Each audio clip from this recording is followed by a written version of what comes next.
We want Blackwell released now or the kid dies.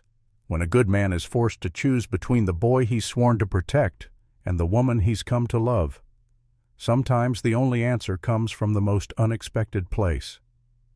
That was a warning. Next one goes through your head. Montana Territory, 1878, where a pie held a secret that would change 3 lives forever. This is their story. The pie sat on Cade Mercer's desk, still warm from the oven. Steam rose from the lattice crust in delicate spirals, carrying the scent of cinnamon and apples through the spare office. Outside the window, the woman who had baked it walked away, her back straight, despite the rejection, despite the way his eyes had traveled over her full figure and made their judgment before she'd even finished speaking. One look at her body, at the simple cotton dress stretched across her curves, and Cade had made his decision. He'd turned her down without tasting a single bite.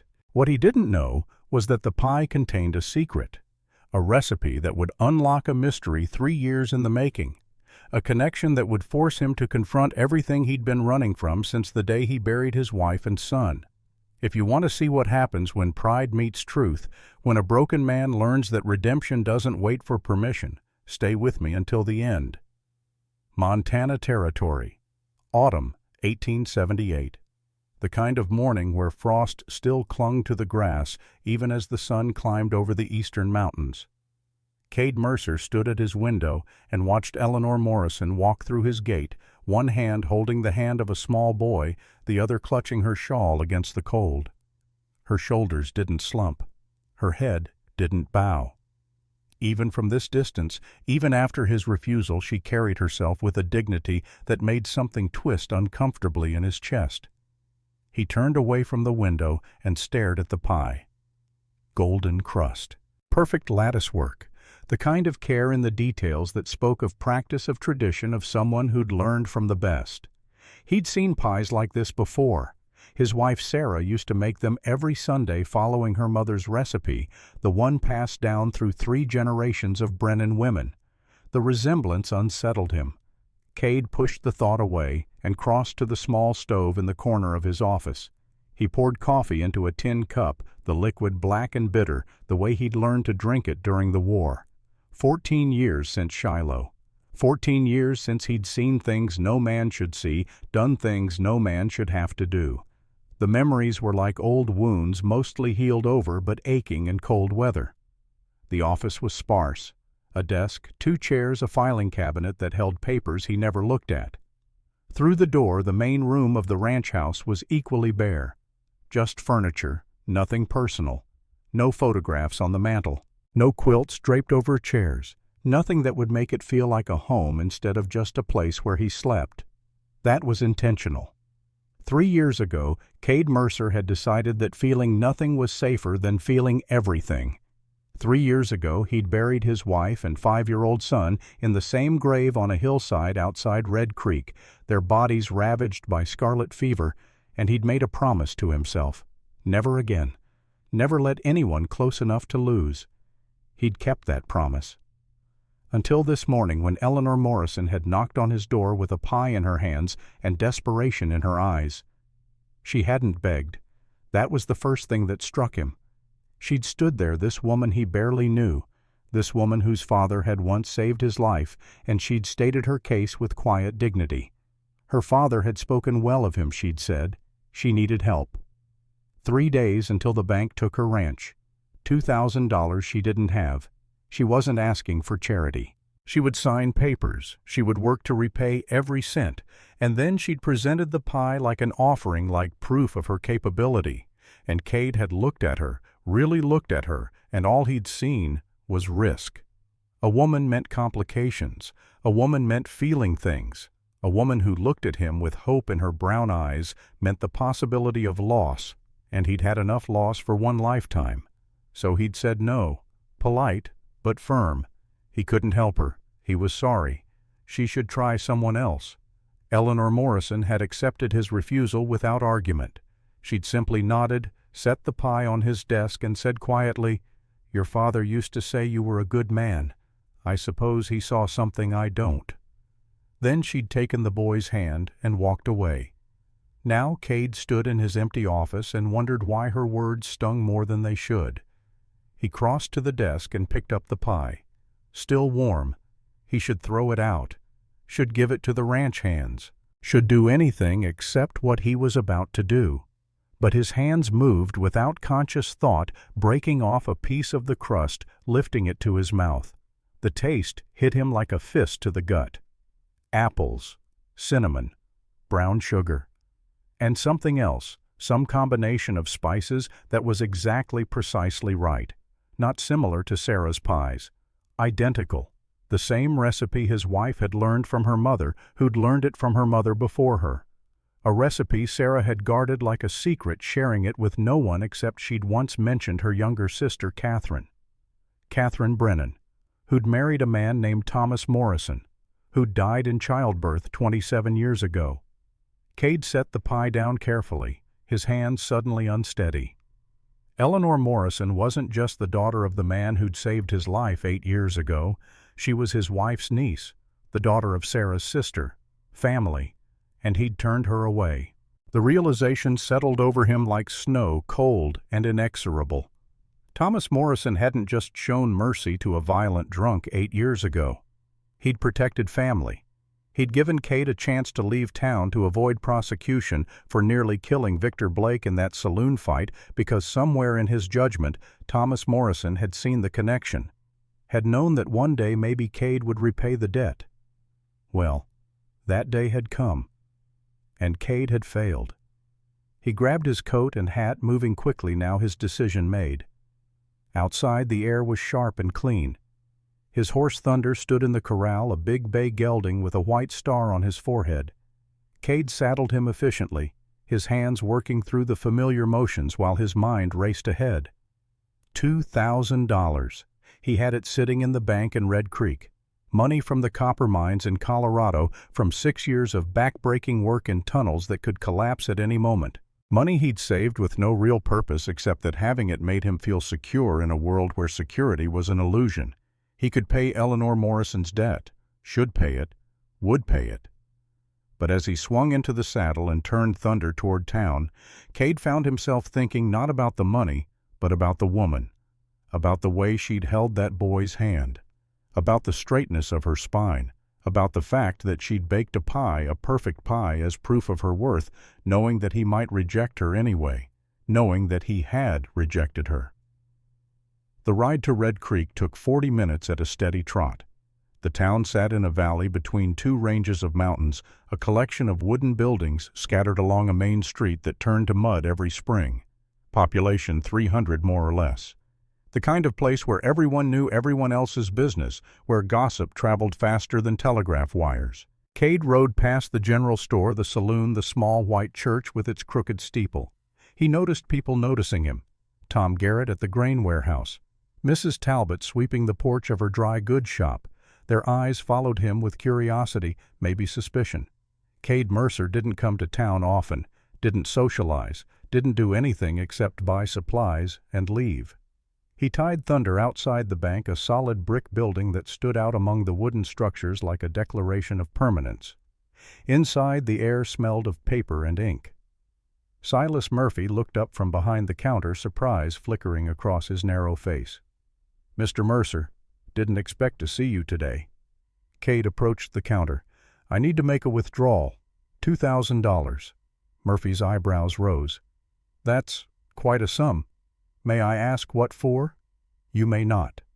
Murphy's expression tightened, but he nodded and began preparing the paperwork. While he worked, Cade heard footsteps on the stairs that led to the second-floor offices, heavy footsteps, confident. A moment later, Samuel Blackwell appeared. Blackwell was 48 years old and looked like prosperity personified. Expensive suit, gold watch chain, hair slicked back with pomade, his eyes small and calculating behind wire-rimmed spectacles fixed on Cade with the intensity of a man who made his living by knowing things. "Cade Mercer, this is unexpected." Blackwell's voice was smooth, practiced. "Large withdrawal, I hear. Private business." Of course. Blackwell smiled, but it didn't reach his eyes. Though in a town this size, privacy is somewhat difficult to maintain. $2,000 is precisely the amount Eleanor Morrison owes this bank. Curious coincidence. Cade met his gaze steadily. "You have 3 days before foreclosure. I'm aware of the timeline. Are you paying her debt, Mr. Mercer? That's between me and Miss Morrison." Blackwell's smile widened, and something cold moved behind it. "How noble. Though I wonder what arrangement the two of you have come to. A woman in her position might be willing to negotiate terms that benefit you both." The implication hung in the air like smoke. Cade felt anger rise in his throat, hot and familiar. The same anger that had put Victor Blake in a hospital bed 8 years ago. The same anger that had nearly gotten him hanged. He forced it down, forced his voice to stay level. "Be very careful what you suggest about Miss Morrison, and about me." Blackwell held up his hands in mock surrender. "No offense intended. I'm merely noting that desperate people make interesting choices." Murphy cleared his throat nervously. "Your withdrawal is ready, Mr. Mercer." Cade took the envelope of bills and gold coins, checked the amount, and tucked it inside his coat. He turned to leave, then paused. "Blackwell, the foreclosure ends tomorrow. Whatever you're planning, it stops there." Something flickered across Blackwell's face. Surprise, maybe, or calculation. "I have no idea what you mean. I'm simply a banker conducting legitimate business." "Right." Cade touched the brim of his hat. "Murphy." Outside, the morning had warmed slightly. Cade stood on the bank steps and looked down Main Street. At the far end past the church he could see the road that led east to the Morrison Ranch, 5 miles of rough track through grassland and scattered pine. He should go there now, should find Eleanor Morrison and tell her the debt was paid. Simple, clean, over. But something made him hesitate. Some instinct honed by years of survival, years of reading situations and knowing when danger lurked beneath the surface. Blackwell's reaction had been wrong. The man should have been disappointed, angry, even at losing the foreclosure. Instead, he'd seemed almost pleased, as if he knew something Cade didn't. Cade untied Thunder and swung into the saddle. But instead of heading east toward the Morrison Ranch, he turned south toward the small house at the edge of town where old Ben Harper lived. Ben had worked for Cade's Circle M Ranch for 2 years, but before that he'd spent 20 years working for Thomas Morrison. If anyone knew what was really going on with the Morrison Ranch and Blackwell's interest in it, it would be Ben. The house was barely more than a shack, weathered boards and a sagging porch, but Ben kept it neat, and smoke rose from the chimney in a straight line. Cade knocked, and Ben's gravelly voice called out, "It's open." Inside, the single room was warm from the fire. Ben sat in a rocking chair, a cup of coffee in his gnarled hands. At 70, he was still sharp-eyed and clear-minded, though his body had been worn down by decades of hard labor. "Cade, wasn't expecting you." Ben gestured to a second chair. "Coffee?" "No, thanks. I need to ask you something." "About Eleanor Morrison." It wasn't a question. Cade nodded. "How did you know?" "Saw her leave your place this morning. Figured she'd gone to ask for help. Also figured you'd turn her down." Ben sipped his coffee. "But here you are, which means something changed your mind." Cade sat. "The pie she made. It was Sarah's recipe, exactly." Understanding dawned in Ben's eyes. "You didn't know." "Didn't know what?" "That Eleanor's mother was Catherine Brennan, Sarah's younger sister." The confirmation hit harder than Cade expected, even though he'd already worked it out. "Thomas Morrison never told me." "Thomas didn't tell most people. Catherine died when Eleanor was born. He raised the girl alone with help from Carmen Rodriguez. As for the connection to you and Sarah, I don't think Thomas saw the point in mentioning it. Water under the bridge by the time you came back to Red Creek and married Sarah." Cade leaned back in the chair. "So when he helped me 8 years ago, after I nearly killed Blake, he was protecting family. Maybe, or maybe he just saw a man who deserved a second chance." Ben set down his coffee. "Thomas Morrison was a fair man, hardest working man I ever knew, and the most honest." "Then why is Blackwell claiming he was a fraud? I've heard the rumors. Land theft, corruption." Ben's expression darkened. "Lies, all of it. Thomas discovered something 3 years ago, something about how Blackwell was acquiring land. Homestead fraud, I think. forging documents, bribing officials. Thomas was gathering evidence, planning to take it to the territorial governor. Then he got sick, heart problems. He died last November before he could finish. And the evidence disappeared. Thomas told me he'd hidden it somewhere safe, but after he died I searched everywhere I could think of. Nothing. Ben paused. Blackwell's been spreading rumors ever since, claiming Thomas was the one committing fraud. Destroyed the man's reputation after death, and now he wants the Morrison Ranch. Why, if the evidence is gone, what does he gain? Maybe it's not gone. Maybe Thomas hid it somewhere on the ranch property. Blackwell wants that land Cade.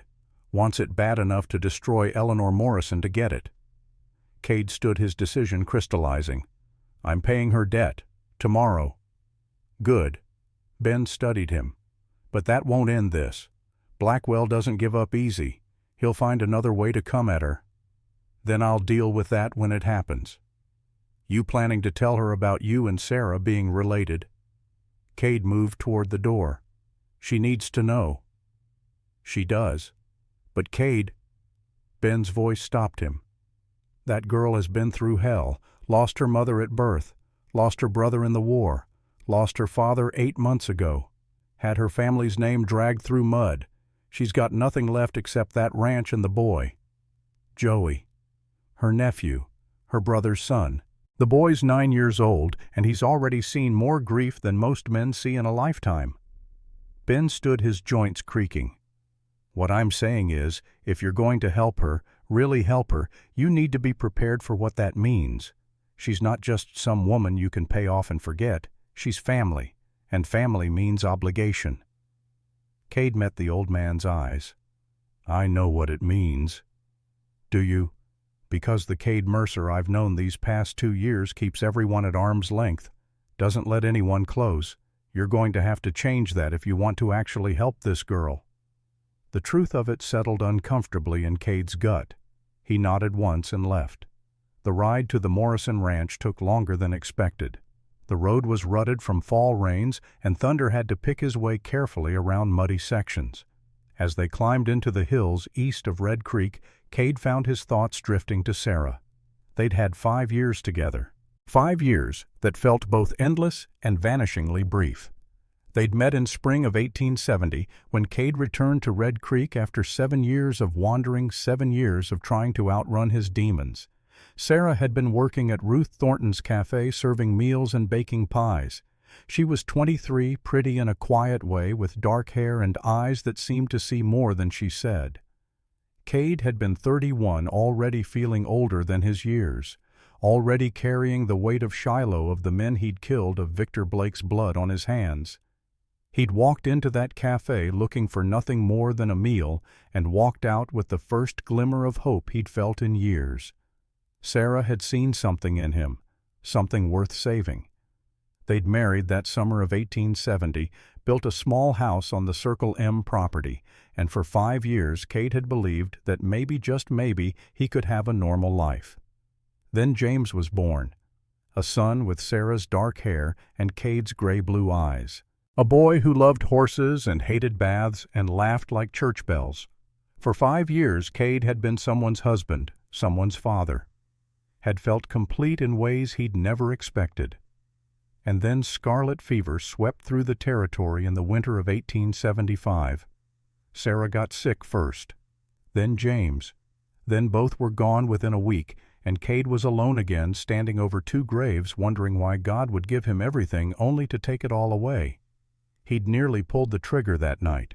Had sat in his empty house with his service revolver loaded and cocked, trying to find one good reason not to end it.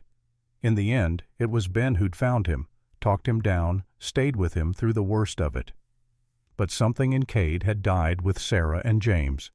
The part that believed in hope in future, in the possibility of happiness. What was left was just survival, just getting through each day without feeling too much. And now Eleanor Morrison, with her brown eyes and her straight back and her perfect pies, was threatening to make him feel again. Was forcing him to remember that obligation and connection and family weren't just abstract concepts. They were real. They demanded action. The Morrison Ranch appeared ahead, tucked into a valley where a creek ran through cottonwood trees. The house was small, single-story, with a covered porch and shutters that needed painting. The barn was larger, built in the old style, with a gambrel roof. Fences enclosed several pastures, though most stood empty now. It was barely 4 in the afternoon, but smoke already rose from the chimney. As Cade approached, he saw movement on the porch. A woman stood there, and even from a distance he could tell it was Eleanor. She didn't move as he rode closer, just watched him come with that same dignified stillness she'd shown that morning. Cade dismounted at the gate. Up close he could see details he'd missed earlier. The way her brown hair was pulled back in a practical bun, the calluses on her hands where they gripped the porch railing, the wariness in her eyes that suggested she'd been hurt too many times to trust easily. "Mr. Mercer," her voice was steady, "I didn't expect to see you again. May I come in? I need to talk to you." She hesitated, glancing over her shoulder. "Joey's inside. He's been upset since this morning. If you've come to explain why you can't help, I'd rather you just said your piece and left." "I've come to help, but there are things you need to know first." Eleanor studied him, trying to read his intentions. Finally she nodded and stepped aside. "Come in, then."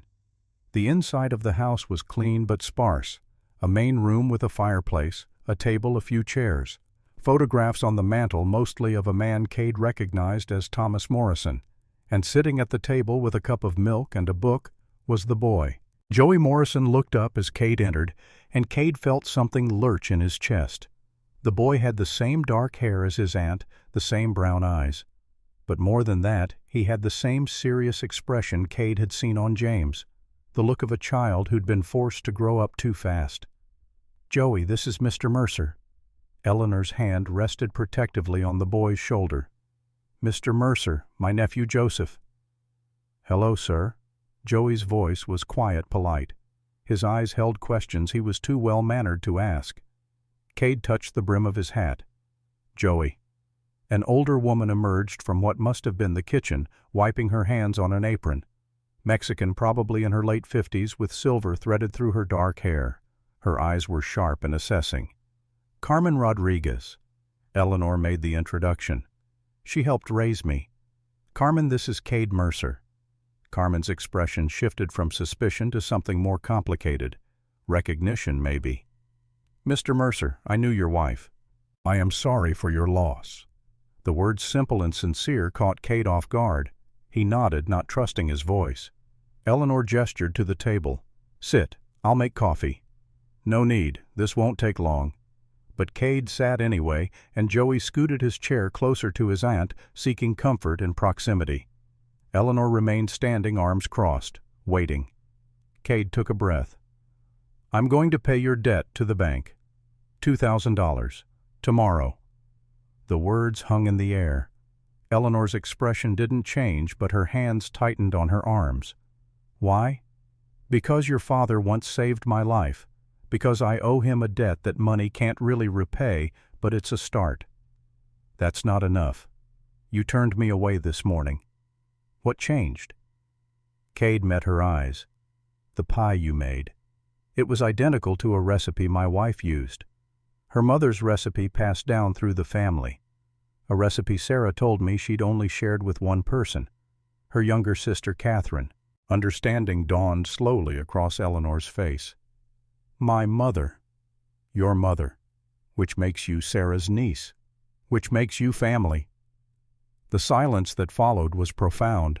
Carmen crossed herself, murmuring something in Spanish. Joey looked between the adults, confused but sensing the importance of what was being said. Eleanor sat down slowly, as if her legs wouldn't hold her anymore. "I didn't know. Father never spoke about my mother's family. I knew she had a sister, but not—" She looked at Cade with new eyes. "You're my uncle. By marriage. But yes. And my father knew this when he helped you 8 years ago." "I believe so, though he never told me about the connection. Maybe he thought it didn't matter. Maybe he just saw a man who needed help." Eleanor shook her head slowly. "It mattered. It must have. Father was— He believed in family above everything. That's why he took Joey in after my brother died." That's why he worked himself into an early grave trying to keep this ranch going, because it was our legacy." Her voice caught. "And I'm about to lose it." "No." Cade leaned forward. "You're not. I told you, I'm paying the debt. As charity. As a loan.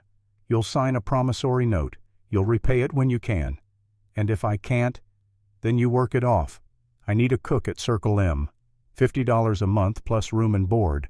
At that rate you'll have the debt paid in—" He did quick math. 3.5 years. Eleanor's eyes widened. "You want me to come work for you?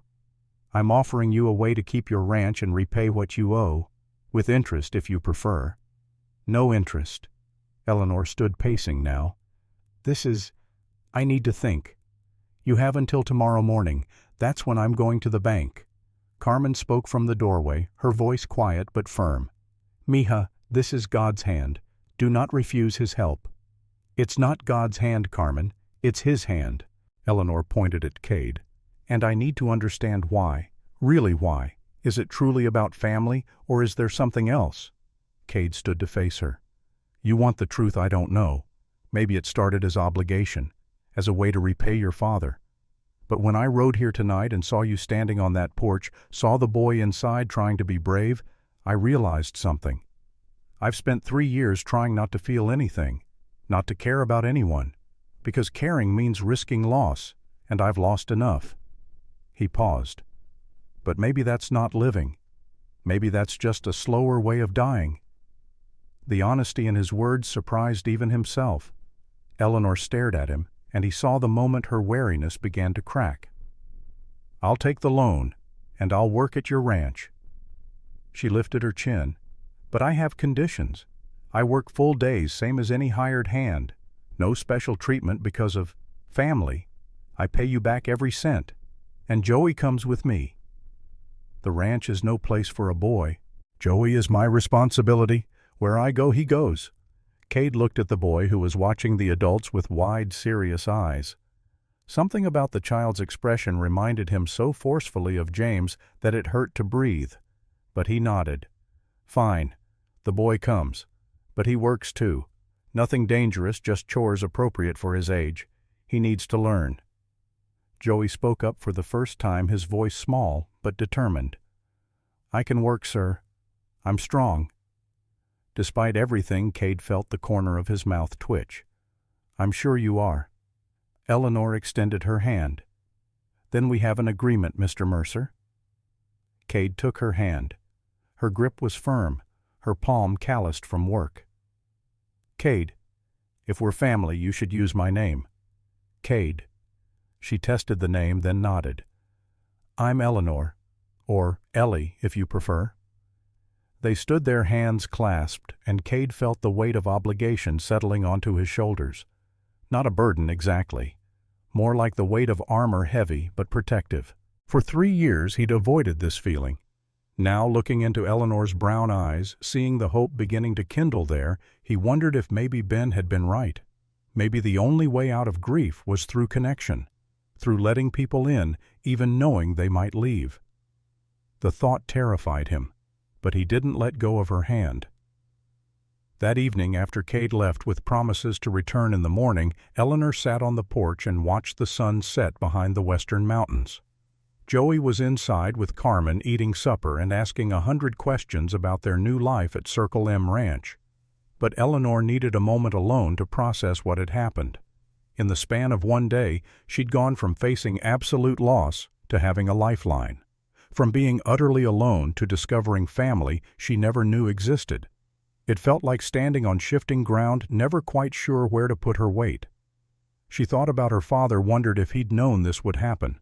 If somehow in his final months he'd planned for Cade Mercer to step in. Thomas Morrison had been a man who thought 10 moves ahead, who believed in setting things right even if he wouldn't live to see it. Had he known about the connection between Cade and Catherine? Had he helped Cade 8 years ago, knowing that someday maybe that debt would circle back to protect his daughter? Eleanor would never know. But sitting there in the twilight, feeling the first real hope she'd experienced in months, she chose to believe her father had known. had trusted that Cade Mercer, for all his rough edges and grief, was a good man who honored his debts.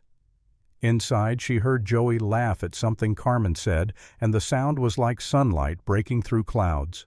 For 8 months since her father died, she'd been carrying the weight of their survival alone. Now, for the first time, she could share that burden. But even as relief washed over her, Eleanor couldn't shake a feeling of unease. Samuel Blackwell wasn't a man who accepted defeat gracefully. He wanted this ranch for reasons that went beyond money, beyond a simple foreclosure. Her father had known that, had been trying to prove it before he died. What would Blackwell do when he discovered the debt was paid? Would he simply walk away? Or would he find another angle, another way to take what he wanted?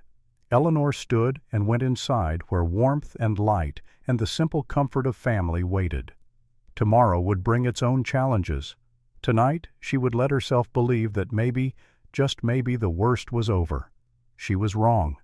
But in that moment, watching Joey smile as Carmen told stories in rapid Spanish, watching the firelight paint gold across the walls of the only home she'd ever known, Eleanor Morrison let herself hope.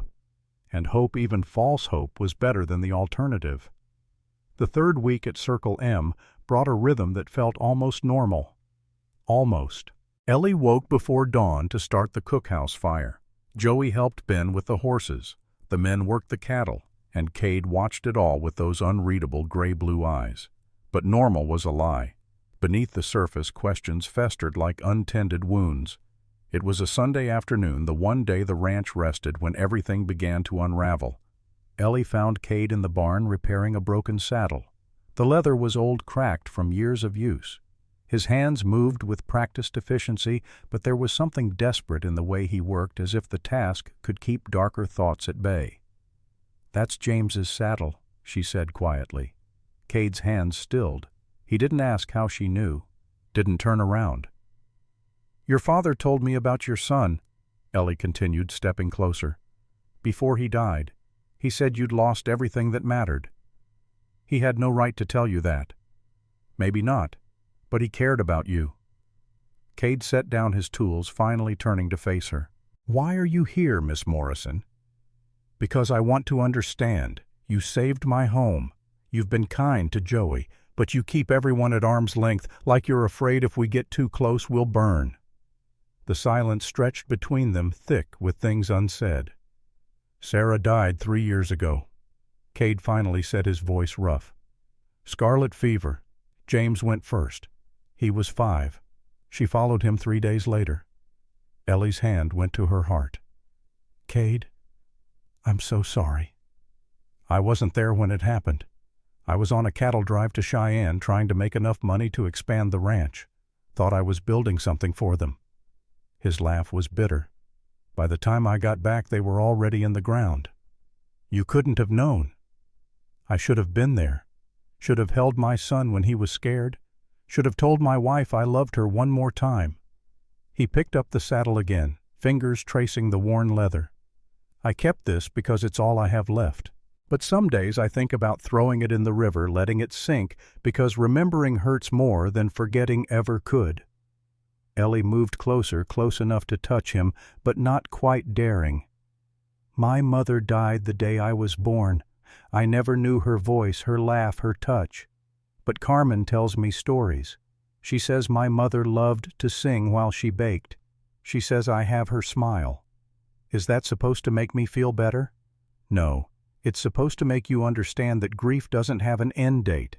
It changes, it softens, but it never disappears. And that's okay." Cade looked at her, then really looked at her, and for the first time she saw past the armor to the man beneath.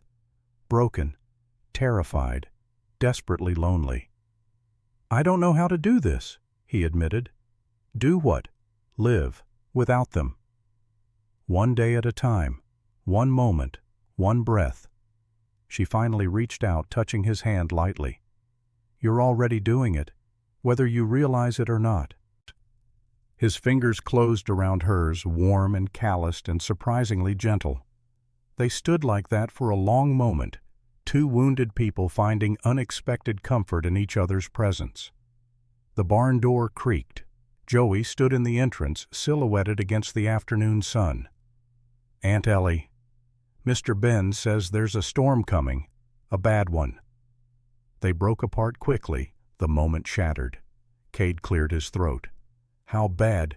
"He says it smells like the storm of '69, the one that killed 30 head of cattle and took the roof off the old barn."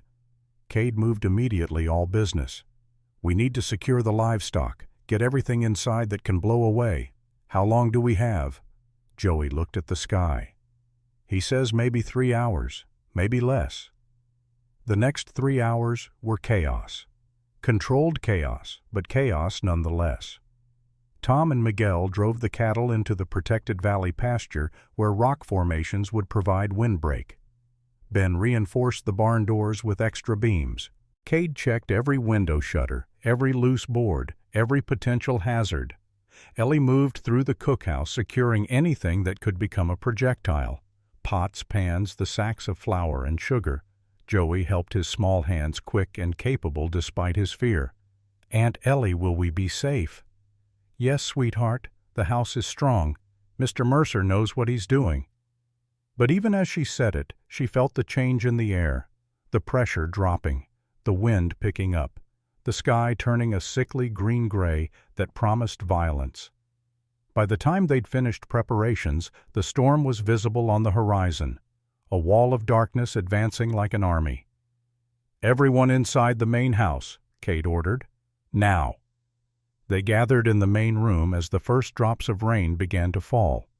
Not gentle drops, but heavy ones that hit the roof like bullets. Within minutes, it was a deluge. Lightning cracked close enough to make the windows rattle. Joey pressed against Ellie's side, trying not to show his fear. Ben sat by the window watching. Tom and Miguel played cards with false casualness.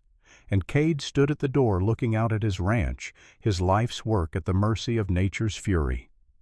"It's going to be bad," Ben said quietly. "How bad?" "Bad enough to test what we're made of." The wind picked up, howling around the house like a living thing.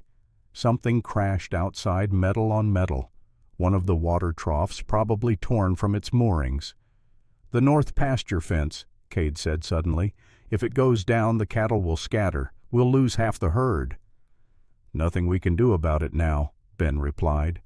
But Cade was already moving toward the door, grabbing his coat. "You can't go out there," Ellie said, standing. "You'll be killed. If I don't go out there, I'll lose everything I've worked for." "Then I'm coming with you." "No, absolutely not. You need help, and I'm not some delicate flower who faints at thunder." Her chin lifted in that stubborn way he was beginning to recognize. "Besides, someone needs to make sure you don't do anything stupid." Cade looked at her, saw the determination in her eyes, and knew arguing would waste precious time. "Fine. But you do exactly what I say when I say it. Understood?" "Understood." Ben stood. "I'm coming too. Someone needs to stay with Joey and the others." Tom rose from the card table. "Miguel and I can handle that. You need strong backs out there. Ben qualifies." Despite everything, Cade almost smiled. "All right. Ellie, there's a spare oilskin coat behind the door. Put it on." 5 minutes later they stepped into hell. The rain was horizontal, driven by wind that felt strong enough to peel skin. Visibility was measured in feet, not yards. Lightning turned the world's strobe light bright for split seconds before plunging it back into darkness. They made their way to the barn, moving from handhold to handhold. Inside, the horses were panicking eyes, rolling white hooves pounding against stall doors. "We need to calm them before they hurt themselves," Cade shouted over the wind. While Ben worked on the horses, Cade and Ellie loaded supplies onto a wagon. Fence posts, wire hammers, anything they might need to shore up the north pasture fence if it was failing. That's when they heard it, a sound that didn't belong, not thunder, not wind, crying. Ellie's head snapped up. "That's Joey." She ran to the barn door, looked out into the storm, and her blood turned to ice. Joey was halfway between the house and the barn, stumbling through the mud, calling for her. He must have gotten scared, must have decided to follow them, and now he was out in the open with the worst of the storm bearing down. "Joey!" Ellie screamed, but the wind swallowed her voice. A massive gust hit the boy, knocking him off his feet. He went down hard. Ellie ran without thinking, without hesitation. Cade shouted after her, but she was already gone, racing into the storm toward the small figure struggling in the mud. She reached Joey, grabbed him, pulled him up. He was sobbing, terrified, clutching at her coat. I'm sorry, I was scared. I wanted to find you." "It's okay, baby.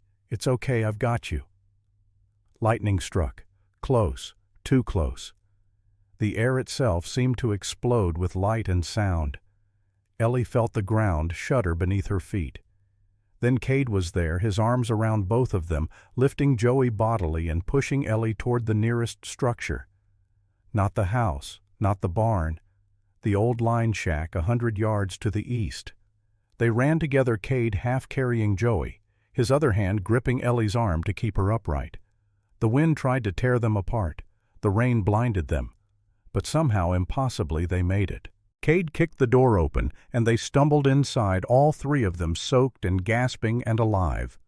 For a long moment, no one spoke. They just breathed, grateful for walls and a roof and the absence of death. Joey was crying. Ellie pulled him onto her lap, holding him tight, murmuring reassurances that everything was all right, even though her own hands were shaking. Cade checked the shack. It was basic. A cot, a small stove, some emergency supplies. But it was dry and relatively warm, and right now that was everything. "We're stuck here," he said. "Can't make it back to the house in this. We'll have to wait it out." Ellie nodded, still holding Joey. The boy's sobs were quieting, but she could feel him trembling.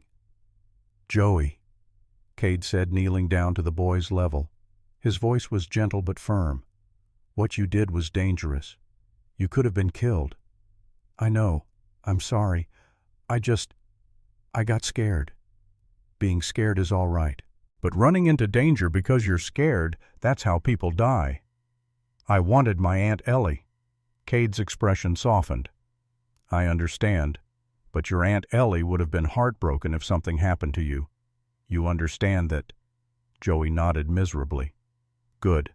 Now we're going to stay here until the storm passes. The three of us. We're going to be cold and uncomfortable, but we're going to be safe. All right?" "Yes, sir." Cade stood moving to the small stove. There was kindling and a few logs. Within minutes he had a fire going. The small space began to warm. Ellie helped Joey out of his wet coat, wrapping him in a blanket she found in a trunk. The boy's eyes were already drooping. Fear and adrenaline had exhausted him. "Sleep, sweetheart," she murmured. "We'll be right here." Within minutes, Joey was out curled up on the cot like a kitten. Ellie and Cade stood on opposite sides of the small room, suddenly aware that they were alone together for the first time. Really alone. No ranch hands. No work to distract them. Just the storm outside and the growing warmth inside. "You ran after him without hesitation," Cade said quietly. "Of course I did. He's my nephew." "You could have been killed." "So could you. But you came after us anyway." Cade moved to the window, looking out at the storm. "When I saw him fall, and then saw you run to him, I thought—" He stopped, jaw working. "I thought I was going to watch it happen again. Watch someone He cut himself off. "Someone you what?" He turned to face her, and the look in his eyes made her breath catch. "Someone I care about." The words hung between them, heavy with meaning. "Cade, I know this is complicated. You work for me. You're Thomas's daughter. You're young enough that people will talk. There are 1,000 reasons this is a bad idea. But when I thought I might lose you out there, all those reasons didn't seem to matter." Ellie took a step toward him, then another, until they were standing close enough that she could feel the heat radiating from his body, could see the droplets of water still clinging to his beard. "I'm not afraid of complicated," she said softly. "You should be. I'm broken, Ellie. I don't know if I can be put back together." "Maybe you don't need to be put back together. Maybe you just need to be accepted as you are." He reached up his fingers, brushing a strand of wet hair from her face. The touch was feather-light hesitant, as if he expected her to pull away. She didn't. "You're nothing like Sarah," he said. She was small, delicate, soft-spoken. "You're strong, stubborn. You speak your mind." "Is that bad?" "No. It's terrifying. And wonderful. And I don't know what to do with it." "You don't have to do anything. Just be here. With me. Right now." His hand moved from her hair to her cheek, cupping her face with a gentleness that made her throat tight. "Ellie, if we do this, if we cross this line, everything changes." "I know. And you still want to—" Instead of answering with words, she rose on her toes and kissed him. It was tentative at first, a question more than a statement. But then his arms came around her, pulling her close, and the kiss deepened into something desperate and hungry and years in the making. When they finally broke apart, both were breathing hard. "That was probably a mistake," Cade said, but he didn't let her go. "Probably," Ellie agreed. "Are you sorry?" "Not even a little bit." They settled near the fire, close but not quite touching the memory of the kiss, still burning between them. Outside, the storm raged. Inside, something else was building, something just as powerful and far more dangerous. "Tell me about Sarah," Ellie said after a while. "Why?" "Because she was part of your life, part of who you are. I don't want you to have to hide that from me." So he told her. About meeting Sarah at a church social, how shy she'd been, how it had taken him 3 months to work up the courage to ask her father for permission to court her. About their wedding, small but perfect. About the year they'd waited before James was born, afraid and excited in equal measure. "She used to sing to him," Cade said, staring into the fire. "Old hymns, mostly. Her voice wasn't particularly good, but James loved it. He'd fall asleep with his little hand wrapped around her finger. You still love her. I always will. She was my first love, the mother of my child.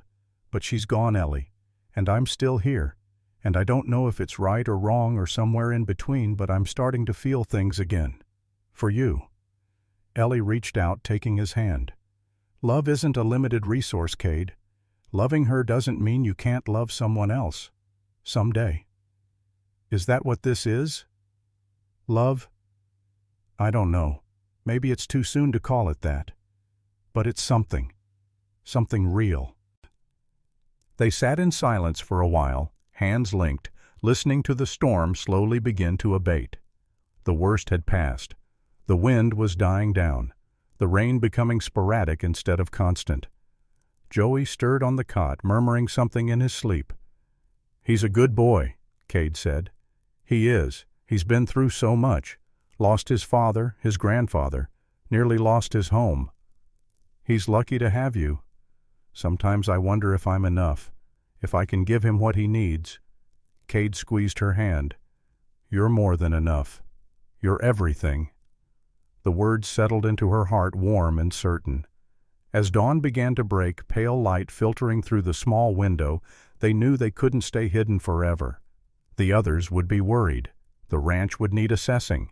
Life would demand their attention. But for just a few more minutes, they sat together in the warm glow of the fire, 3 people who'd found each other in the storm. When they finally emerged from the line shack, the world had been washed clean. The sky was brilliant blue, the air fresh and cool. But the damage was evident. Fences down, part of the barn roof torn away, debris scattered across the yard. Ben, Tom, and Miguel came running from the house, relief evident on their faces. "Thank God," Ben said. "We thought the worst when we couldn't find you." "The line shack saved us," Cade said. "How bad is it?" "Could be worse. Lost some fence line, some shingles, but the house and main barn are intact. Cattle scattered but mostly accounted for." As they surveyed the damage, Ellie noticed something. The way the men looked at her had changed. No more skepticism, no more doubt. She'd run into a storm to save a child. She'd weathered the worst nature could throw at her without breaking. She'd proven herself, not with words, with action. Tom approached her as she headed to the cookhouse to start breakfast. "Miss Morrison, I owe you an apology. I said you were soft. I was wrong. Apology accepted, Mr. Yates. Tom, just Tom. She smiled. Tom. It was a small victory, but victories came in many sizes, and right now she'd take what she could get. The storm had passed, but its consequences lingered, not just in the damaged fences and scattered livestock, but in the way news traveled through small towns like fire through dry grass. By the time Sunday came around, everyone in Red Creek knew that Cade Mercer, Ellie Morrison, and young Joey had spent the night together in the old line shack. The fact that it had been a matter of survival didn't matter. In the eyes of the town, appearances were everything. Ellie learned this the hard way when she ventured into town for supplies the following week. The whispers started the moment she stepped onto Main Street. Women drew their children closer. Men looked away, suddenly fascinated by their boots. Even Ruth Thornton, who'd been kind before, seemed uncertain as Ellie entered the cafe. "Coffee, please, Ruth," Ellie said, keeping her voice steady. Ruth poured the coffee but didn't meet her eyes. "People are talking, Ellie. Let them talk." "It's not just talk. Reverend Patterson preached last Sunday about the dangers of impropriety. He didn't use your name, but everyone knew who he meant." "I survived a storm. What exactly is improper about that? You spent the night with an unmarried man, in a cabin, alone. Joey was with us. A child isn't proper chaperone, you know that." Ellie's hands tightened around her coffee cup. "What would you have had me do?" "Ruth? Let Joey die in the storm for the sake of propriety?" "Of course not. But now your reputation. My reputation was already destroyed when my father was accused of fraud. This changes nothing." But it did change things, and both women knew it. The real confrontation came when Ellie tried to purchase supplies at the general store. Mrs. Talbot stood behind the counter, arms crossed over her ample bosom, face set in lines of righteous disapproval. "I need flour, sugar, and coffee beans," Ellie said. "I'm afraid we're out." "I can see the flour barrels from here, Mrs. Talbot." "Out for you. We reserve the right to refuse service to anyone we choose, and we choose not to serve women of questionable character." The words hit like a slap. Ellie felt her face flame, but she refused to show weakness. "I see. And what exactly makes my character questionable? Don't play innocent girl. You're living with Cade Mercer, cooking his meals, sleeping under his roof. In the bunkhouse, with my nephew. Doesn't matter. The appearance is what counts, and the appearance is that you've made yourself available to him in exchange for his money. There's a word for women like that." Ellie's hand moved before she thought, reaching for the bag of coins at her belt. She slammed them on the counter with enough force to make Mrs. Talbot jump. "My money is as good as anyone's. Better because it's earned through honest work, not gossip and judgment. I'm not asking for charity. I'm asking to purchase supplies at fair market price. And I'm telling you no. Now leave before I have my husband escort you out." Ellie stood there trembling with rage and humiliation when a voice spoke from behind her. "That won't be necessary." She turned to find Lucas Blackwell standing in the doorway. Samuel Blackwell's son. The man who'd once proposed to her and been rejected. He'd changed in the 3 years since she'd last seen him. Filled out, lost some of the boyish softness in his face. But his eyes were the same. Sad. Conflicted. Trapped between what he wanted and what his father demanded. "Lucas," she said carefully. "Miss Morrison." He nodded politely, then turned to Mrs. Talbot. "Put her supplies on my account." "Mr. Blackwell, I wasn't asking your opinion. Put the lady's supplies on my account. Now!" Mrs. Talbot's mouth worked like a fish out of water, but she couldn't refuse a Blackwell. Not when they owned half the commercial property in town, including the building the general store occupied. She gathered the supplies with ill grace, slapping them into a crate with unnecessary force. Outside, Lucas helped Ellie load the supplies into her wagon. She waited for him to state his price because nothing came free in this world. "Thank you," she said finally, "though I have to wonder why you helped me. Because it was the right thing to do. And because despite what my father thinks, not everything in this world is a transaction. Your father won't be pleased." My father is rarely pleased with anything I do." Lucas leaned against the wagon looking out at the street. "I heard about the storm, about you and Mercer and the boy. People are saying terrible things." "People always say terrible things. It's human nature to tear down what they don't understand." "For what it's worth, I don't believe them. I know you, Ellie. You're many things, but dishonest isn't one of them." The use of her first name felt intimate, presumptuous, but she let it pass. "Why are you really here, Lucas?" He was quiet for a long moment. "My father is planning something. Something to do with your old ranch. I don't know the details, but I know it's not good. I thought you should be warned." "Why warn me?" "Your father wants that land." "My father wants a lot of things. Doesn't mean I have to help him get them." "You're still working for him, still living in his house." "Not all of us are brave enough to walk away from family, even when family is poison." His smile was bitter.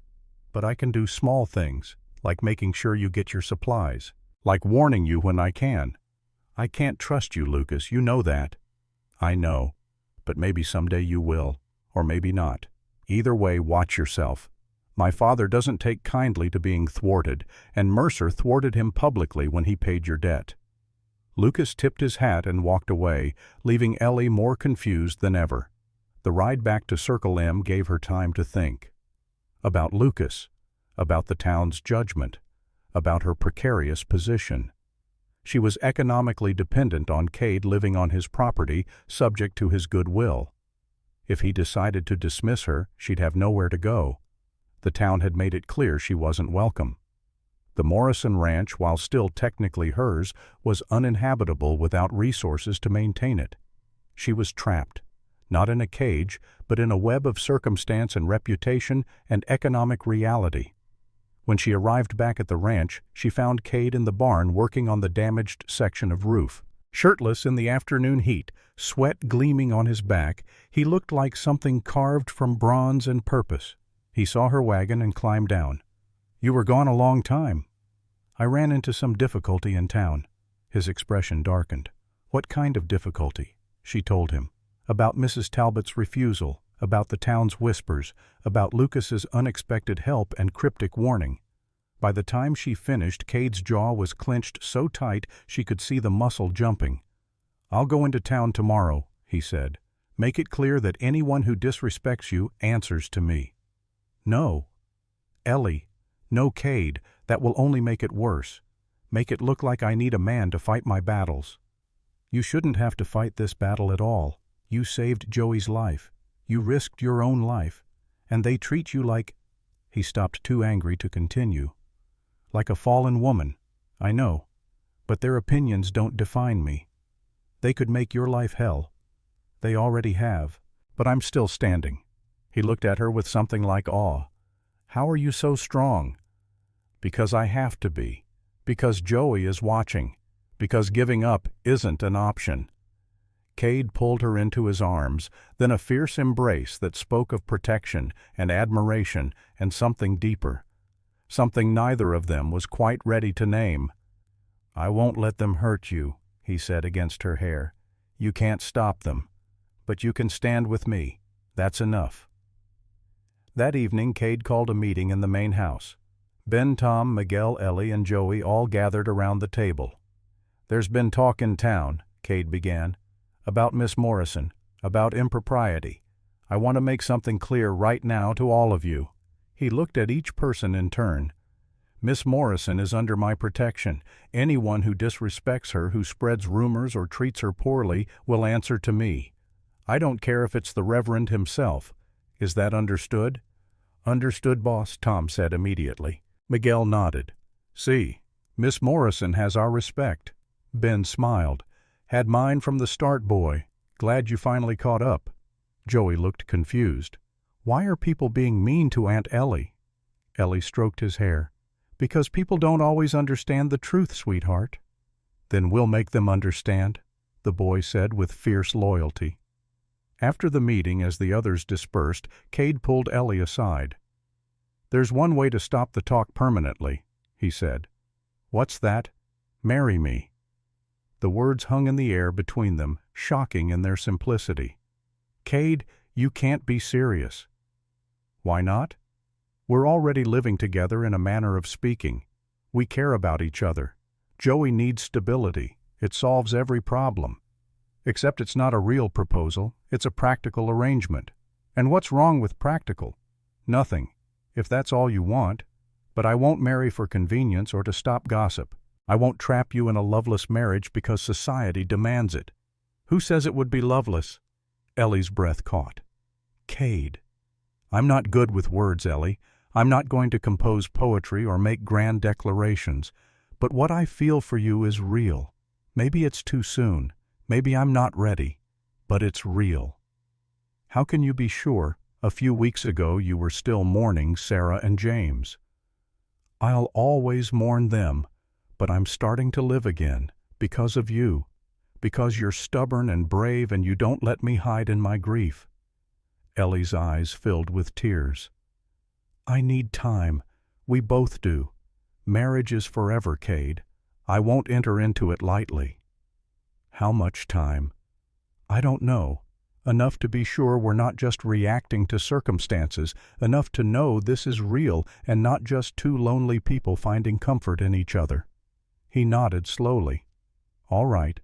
We'll wait. But Ellie, I'm not proposing out of obligation. I'm proposing because I want you in my life. Permanently. Then ask me again when we're both sure, when the timing is right, and when you can look me in the eye and say, you love me, not just care for me. Is that what you want, love? Isn't that what everyone wants? That night, Ellie lay in her small room in the bunkhouse thinking about everything that had happened. The storm, the kiss, the proposal, the town's condemnation. Life had become infinitely more complicated since Cade Mercer had knocked on her door offering help. But somehow, despite everything, she wouldn't change it. The incident that changed everything happened on a Tuesday. Ellie was in the cookhouse preparing lunch when Joey came running in, face white as milk. Aunt Ellie, something's wrong with Dusty." She dropped everything and ran to the barn. The horse was downsides, heaving foam around its mouth. Colic maybe, or something worse. "Get Cade," she ordered Joey. "Now, run." While Joey raced to find Cade in the north pasture, Ellie assessed the horse. She wasn't a veterinarian, but years on a ranch had taught her the basics. Dusty's stomach was distended. His breathing labored. Classic signs of bloat. Without treatment, he'd die within hours. She'd seen her father deal with this once before. It wasn't pretty, and it wasn't guaranteed to work, but it was the only chance the horse had. By the time Cade arrived with Joey, Ellie had already assembled what she needed: a long rubber tube, a bucket of mineral oil, a knife sterilized in boiling water. "What are you doing?" Cade asked. "Treating him for bloat. We need to get the gas out of his stomach or he'll die." "Do you know how to do this?" "I've seen it done once. That's going to have to be enough." Cade could have stopped her. Could have ridden to town for the veterinarian, though by the time they returned, Dusty would likely be dead. Instead, he made a decision. "Tell me what you need." Working together, they managed to get the tube down the horse's throat and into his stomach. When they pulled it out, gas rushed out with a sound like a deflating balloon. The horse's sides began to relax almost immediately.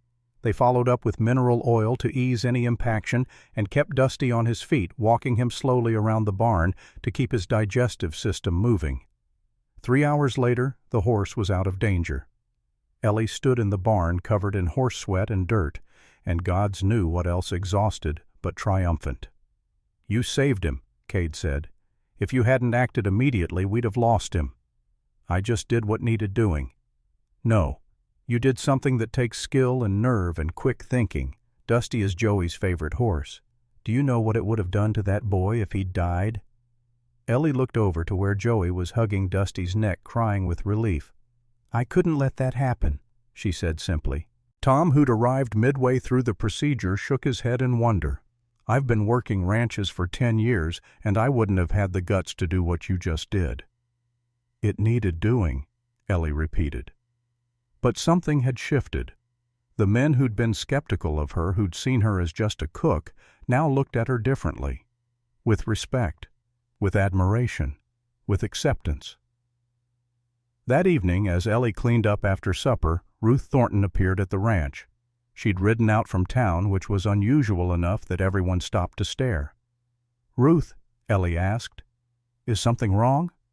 Can we talk in private?" They walked a little distance from the house to the fence line where they could speak without being overheard. "I owe you an apology," Ruth said, "for the other day at the cafe, for not standing up for you the way I should have. You have a business to protect, I understand." "No, you don't understand.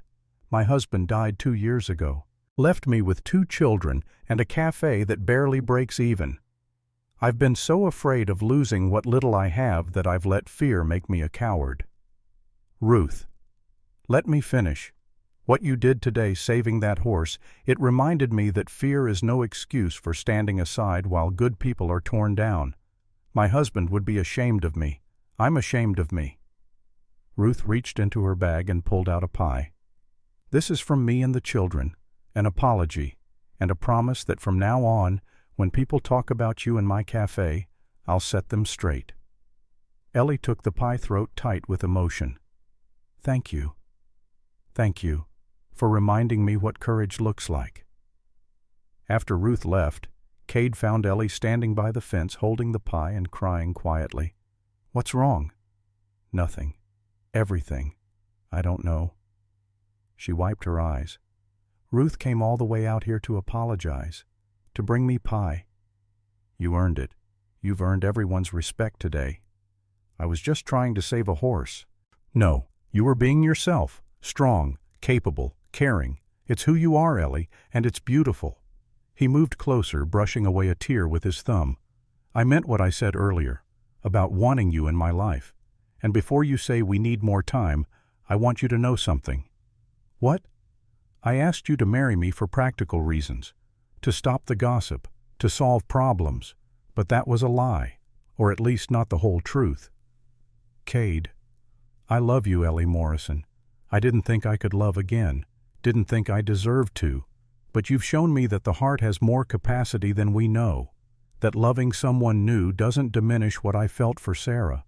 It just means I'm alive again." Ellie's breath caught. "You love me. I love your strength, your stubbornness, the way you fight for what matters, the way you love Joey like your own child, the way you make me want to be better than I am." "I love you too," she whispered. "I think I have from the moment you came to my door in the middle of the night asking about a pie." He kissed her, then there in the fading light, with the ranch spread out around them and the promise of a future neither had expected to find. When they broke apart, both smiling, Ellie looked down at the pie in her hands. "We should share this with everyone. Celebrate." "Celebrate what?" "Dusty's recovery, Ruth's friendship, second chances." She smiled up at him. "Love." And so they did. In the warm light of the kitchen, surrounded by the makeshift family they'd built, they ate pie and told stories and laughed in a way that felt like hope. But in town, in the shadows of the Blackwell mansion, Samuel Blackwell sat at his desk reading a telegram that had just arrived. His smile was cold as winter. The game wasn't over. It was just beginning. The attack came at dawn when the world was caught between darkness and light. Ellie woke to the smell of smoke. For a moment, still caught in the web of sleep, she thought she was dreaming. Then she heard the shouts, the sound of horses panicking, the crackle of flames. She bolted from bed, barely taking time to throw on her dress before running outside. The cookhouse was on fire. Not a small fire, not an accident from a forgotten ember. A real fire, hungry and deliberate, consuming the wooden structure with terrifying speed. Cade and the ranch hands were already forming a bucket brigade from the well, but it was clear they were fighting a losing battle. The building was going to burn. "Get the supplies out," Cade shouted. "Whatever you can save." Tom and Miguel ran into the building, emerging moments later with sacks of flour and sugar. Ben grabbed the coffee beans and preserved goods. Joey, too small to carry much, ran back and forth with whatever he could manage. Ellie joined them, choking on smoke, eyes streaming, grabbing everything she could reach before the heat drove her back. Within 20 minutes, the cookhouse was gone. Just a smoking ruin and the acrid smell of destruction. They stood in silence, watching the last of the timbers collapse until Cade spoke. This wasn't an accident. How can you be sure? Tom asked. Cade pointed to the ground near the ruins. In the dirt, clearly visible in the growing light, were boot prints. Too many, too fresh, leading to and from the building. Someone set this fire. Multiple people. Ben knelt examining the prints. 4, maybe 5 men. Came in on foot, probably left their horses a ways off so we wouldn't hear. Miguel pulled something from the ashes. A broken bottle, the smell of kerosene still clinging to it. Accelerant. They wanted to make sure it burned. Ellie felt cold despite the residual heat from the fire. Who would do this? They all knew the answer. Only one man in Red Creek had both the motive and the resources to orchestrate something like this. Samuel Blackwell. We can't prove it, Cade said. Not without witnesses. Then we find witnesses, Ellie replied, anger replacing shock. Someone must have seen something. But as the sun rose fully and they surveyed the damage, the magnitude of what they'd lost became clear. The cookhouse wasn't just a building, it was Ellie's workplace, the source of meals for the entire ranch. Without it, feeding 6 people became nearly impossible. We'll rebuild, Cade said firmly. It'll take time, but we'll rebuild. With what money? Ellie asked quietly. The storm damage already stretched your resources. Now this. He had no answer. That afternoon, as Ellie tried to prepare a meal over an open fire in the yard, a rider approached. Silas Murphy looking nervous and guilty. Mr. Mercer, Miss Morrison, I need to speak with you. Both of you. They led him away from the others to a place where they could talk privately. I know who burned the cookhouse, Murphy said without preamble. Mr. Blackwell hired men from out of town, drifters, paid them $50 each to set the fire. How do you know this? Cade demanded. Because he told me to prepare the payment. He wanted me to know, wanted me to see what happens to people who cross him. Will you testify to this? Murphy's face went pale. I can't. He'll destroy me, destroy my family. I just came to warn you that this won't be the last attack. He's planning something bigger. What? I don't know. He doesn't tell me everything. But I heard him mention the Morrison Ranch, something about papers buried there. Evidence. Ellie's heart sank. The documents her father had mentioned before he died. The proof of Blackwell's land fraud. They were still out there, still a threat. Where exactly? Cade asked. I don't know, but Blackwell is convinced they're somewhere on the property. He wants that land, Mr. Mercer, and he'll do whatever it takes to get it. After Murphy left, Cade and Ellie stood in silence processing the information. Your father knew, Cade said finally. That's why he never sold the ranch even when times were hard. He was protecting evidence. But where would he hide it? The ranch has been searched. When the bank was preparing for foreclosure, they went through everything. Then it's somewhere they wouldn't think to look. Somewhere only someone who knew the ranch intimately would know. Ellie closed her eyes, thinking back through every conversation with her father, every detail of the property. And then it hit her. The old well. What old well? When I was a child, there was a well behind the house. It went dry when I was about 10 and Father sealed it up. But before he did, he lowered something down. A metal box. I remember because I asked him what was in it, and he said, insurance for the future. Did anyone else know about this? Carmen might, but no one else. Father filled it in with rocks and dirt, planted grass over it. You wouldn't know it was there unless you knew where to look. Cade's expression hardened with determination. Then we need to get to it before Blackwell does. How? He's watching the Morrison Ranch. The moment we go there, he'll know. Then we go at night, when he's not expecting it. That's dangerous. Everything about this situation is dangerous, but those documents could be the key to bringing Blackwell down. We have to try. That evening they made their plans. Cade, Ellie, and Ben would ride to the Morrison Ranch under cover of darkness.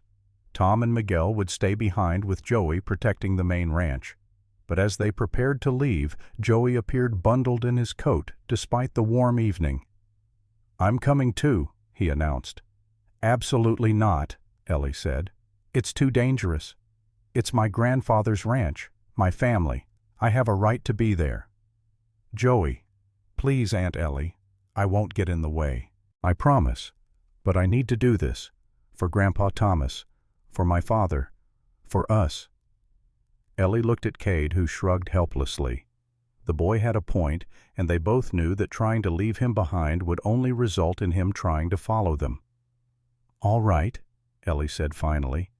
"But you stay close to me. You do exactly what we say. And if there's trouble, you run. Understood?" "Understood."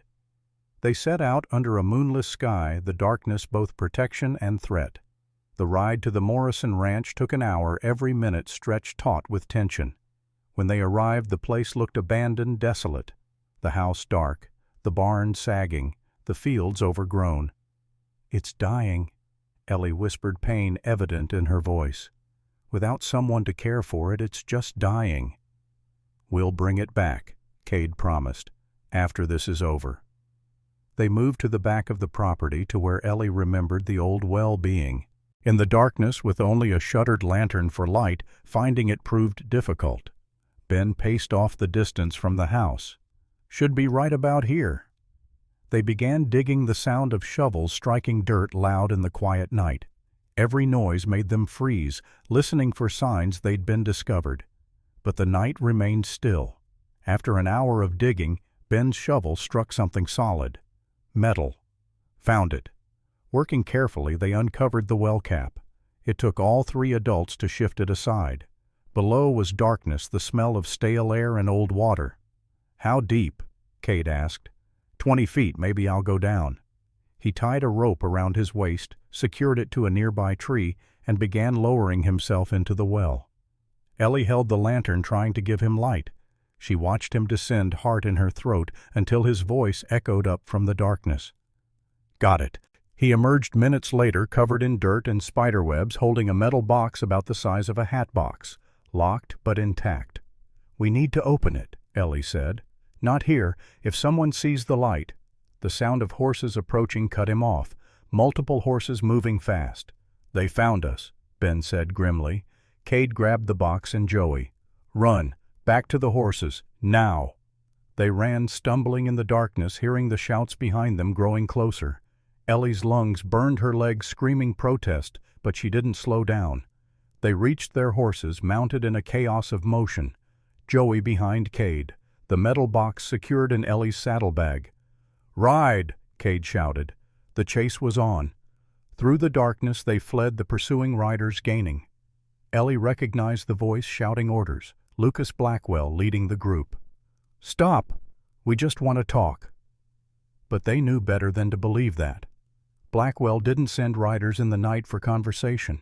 A shot rang out, whistling past Ellie's head close enough that she felt the displacement of air. "They're shooting at us," she screamed. "Keep riding. Don't stop." The pursuit continued for miles through terrain. Ellie knew like the back of her hand. She guided them through shortcuts across creek beds, through dense stands of trees that would slow the pursuers. Finally, after what felt like hours, but was probably only 30 minutes, the sounds of pursuit faded.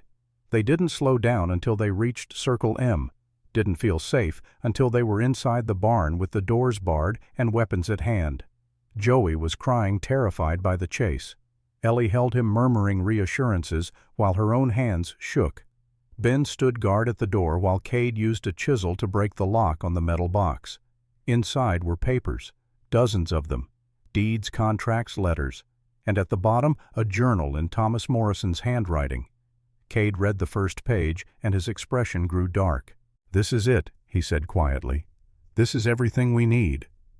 "To do what?" Ellie asked. "To destroy Samuel Blackwell once and for all." The metal box sat on Cade's desk like a coiled snake, dangerous even in stillness. They'd barricaded themselves in the main house, Tom and Miguel standing guard outside, while Ben kept watch from the upstairs window. Joey slept fitfully on the couch, exhausted from the chase. Cade, Ellie, and Ben spread the documents across the desk, sorting them by date and type. "Look at this," Ellie said, holding up a deed. "This is the Brennan property, the land Victor Blake's family owned, dated 1868. Your father's notes say Blackwell loaned Victor $3,000 at 30% monthly interest. Cade read from the journal. That's illegal under Montana territorial law. Maximum allowed is 10%. But if Victor signed the contract, wouldn't he be bound by it? Not if the contract is fraudulent. Look here. Cade pointed to a clause in tiny print at the bottom of the deed. This gives Blackwell the right to seize the property if even one payment is late, and the payment schedule was designed to be impossible to meet. Ben whistled low. That's not a loan. That's a trap. They found similar documents for 8 other families. The pattern was always the same. Blackwell would identify a struggling rancher or homesteader, offer a loan with terms that seemed reasonable at first glance, bury predatory clauses in complex legal language, then foreclose the moment the borrower stumbled. My father documented everything. Ellie said, her voice thick with emotion. He knew what Blackwell was doing. He tried to stop it. There's more, Cade said, pulling out a letter. This is correspondence between Blackwell and a man named James Thornton, Ruth's husband. Ellie read over his shoulder. The letter was dated 3 years earlier, just months before James Thornton's death. James was threatening to expose Blackwell's scheme. He'd discovered the fraud and was planning to go to the territorial governor. She looked up, eyes wide. Cade, the official report said James died in a riding accident. His horse spooked and threw him. Except James Thornton was one of the best horsemen in the territory, Ben said quietly. Everyone knew it. His horse spooking never made sense.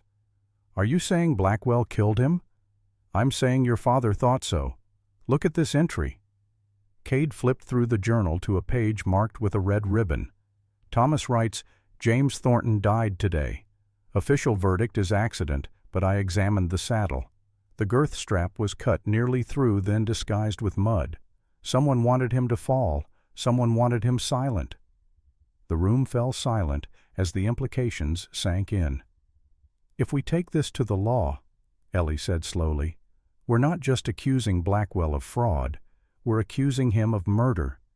Which means he'll fight back with everything he has, Cade agreed.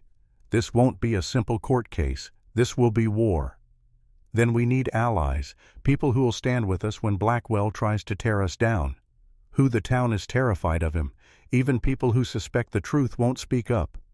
What about Ruth? Ellie asked. If she knew her husband was murdered, if we could prove it to her, she might be willing to testify. It's been 3 years. Asking her to relive that pain to put herself in Blackwell's crosshairs is asking a lot. I know. But Ruth deserves the truth. And James deserves justice. At dawn they made their move. Cade and Ellie rode into town, the journal and key documents hidden in a saddlebag. Ben stayed behind with Joey, both for the boys' protection and to guard the remaining evidence. Red Creek was just stirring to life when they arrived. Shop owners sweeping sidewalks, the smell of bread from the bakery, morning coffee brewing at Ruth's cafe. They found Ruth opening up her 2 children, helping arrange chairs and tables. Ellie, Cade. What are you doing here so early? Then she saw their faces.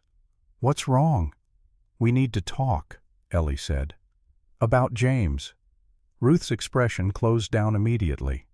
I don't talk about James. Please, Ruth, it's important. It's about how he died. He died in an accident. A terrible, senseless accident. It wasn't an accident. The words hung in the air. Ruth's children looked up confused.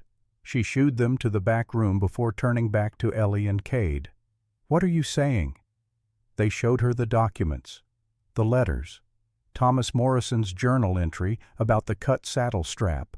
Ruth read it all, her face growing paler with each page. When she finished, she sank into a chair, hands shaking. I knew, she whispered. Deep down I knew. James was too good a rider, the horse too well trained, but admitting it meant admitting someone had murdered him. And if someone had murdered him, that meant they might come after me, after my children. So you stayed silent. I stayed alive. I stayed safe. I told myself it was for the children, but really it was because I was too much of a coward to face the truth. Ellie knelt beside her. You're not a coward. You're a mother protecting her children. No one can fault you for that. But James deserves justice. He died trying to do the right thing, and I've been too afraid to finish what he started." "You don't have to do this alone," Cade said.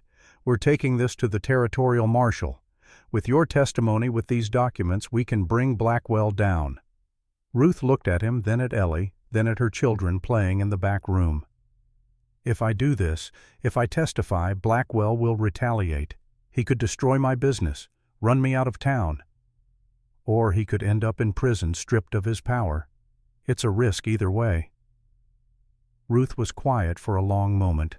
Then she stood squaring her shoulders in a way that reminded Ellie of her own desperate courage. "James was a good man, the best man I ever knew. He wouldn't want me to live in fear." She looked at Ellie. "You've taught me that. The way you've stood up even when the whole town turned against you. If you can be brave, so can I." "So you'll testify." "I'll do more than that. I'll help you find others. James kept notes just like your father. Names of people Blackwell cheated, families he destroyed. If we can convince even a few of them to speak up, we'll have a case Blackwell can't fight." Over the next few hours, they worked together identifying potential witnesses. Victor Blake, whose family had lost everything. The Johnsons, who'd been forced off their homestead. Sarah Chen, whose father's general store had been seized when he couldn't pay a debt. By noon, they had a list of 12 families. Not all would agree to testify. Fear of Blackwell ran deep. But even 3 or 4 credible witnesses combined with the documentary evidence would be enough. "The territorial marshal is in Helena," Cade said, studying a map. 3 days' ride. We send word by telegraph, arrange a meeting, present the evidence formally." "Blackwell will know the moment we send a telegraph," Ellie pointed out. "The telegraph operator is his brother-in-law." "Then we send someone he won't suspect, someone who can get to Helena without raising alarm." They all looked at Ruth. "My sister lives in Helena," she said slowly. "I could say I'm going to visit her. Take the children. Blackwell knows we go twice a year. He wouldn't think anything of it. It's dangerous. Everything about this is dangerous, but I'm done being afraid." That afternoon, Ruth closed the cafe early, telling the few customers that she needed to visit her sick sister. Plausible, ordinary, nothing to raise suspicion. Cade gave her copies of the key documents sealed in an oilskin pouch. "Give these directly to Marshal Harrison, no one else. Tell him we have more evidence and witnesses ready to testify. Tell him we need protection before we can bring everything out into the open. How long until he can act? If he moves fast, a week, maybe less. Can you and the children stay with your sister until then? We'll make it work." As Ruth prepared to leave, Ellie pulled her aside. "Thank you for being brave, for standing with us. Thank you for reminding me what courage looks like." Ruth hugged her tightly. "Keep yourself safe. Blackwell won't take this lying down." She was right. That evening, as Cade and Ellie rode back to Circle M, they noticed riders following them, not attempting to hide, making their presence known. A message. "Blackwell knows something's happening," Cade said. "He's having us watched. Let him watch. By the time he figures out what we've done, it'll be too late." But as they crested the hill overlooking Circle M, they saw smoke rising from the ranch. Not the cookhouse this time. The barn. And in the yard, surrounded by Blackwell's men, stood Tom Miguel and Ben, hands bound, on their knees. "It's a trap," Ellie breathed. "We have to go back, get help. There's no time. They'll kill them." Cade's jaw clenched. "Then we ride in. But Ellie, if things go bad, you run. You find the marshal yourself. You finish this. I'm not leaving you. You have to. Someone needs to survive to tell the story. Someone needs to make sure Blackwell pays." Before she could argue, he spurred his horse forward, riding straight toward the trap. Ellie had no choice but to follow. They rode into the yard with weapons drawn but not aimed, a show of readiness without overt aggression, buying time. Samuel Blackwell stood on the porch of the main house looking for all the world like a man surveying his own property. Lucas stood beside him, face conflicted but silent. "Mercer, Miss Morrison, so good of you to join us." "Let them go, Blackwell." "Let who go?" "These trespassers I found on your property. I was doing you a favor apprehending them." We both know that's a lie. Do we prove it? Blackwell's smile was cold. Oh, wait, you can't, because it's your word against mine, and my word carries considerably more weight in this territory. Cade dismounted slowly, hands visible. What do you want? Simple. The Morrison Ranch, deeded to me free and clear, and that metal box you stole from the property last night. We didn't steal anything. Those documents belonged to Ellie. They were her father's. Were they interesting? Because the Morrison Ranch was in foreclosure proceedings when Thomas Morrison died. Technically, everything on that property belonged to the bank, my bank, which means you did in fact steal from me. The legal maneuvering was brilliant in its cynicism. Blackwell had found a technicality and was exploiting it ruthlessly. The documents prove you're a fraud and a murderer. Ellie said, her voice shaking with rage. That's why you want them destroyed. Careful, Miss Morrison. Accusations of murder are serious business. You could find yourself facing slander charges. Or worse. I'm not afraid of you. Then you're a fool. Blackwell gestured, and one of his men stepped forward, pressing a gun to Ben's head. I'm going to count to 10. If you haven't agreed to my terms by then, the old man dies. Then the Mexican. Then the boy with the smart mouth. And then we'll see how brave you really are. You can't murder 4 men in cold blood, Cade said. There are witnesses. Are there? All I see are my men who will swear that you attacked us and we defended ourselves. Self-defense is legal even when it results in death. 1. Cade, don't do this, Ben said. Don't give him what he wants. 2. He'll kill us anyway, Miguel added. The moment he has those papers, we're all dead. 3. Ellie looked at Cade, saw the calculation in his eyes. He was trying to find a way out, a solution that didn't end in bloodshed. But there wasn't one. Blackwell held all the cards. 4. Wait, Ellie said. I'll give you the ranch, but only if you let them go. All of them, including Cade. Ellie, no. Cade grabbed her arm. It's my ranch, my decision.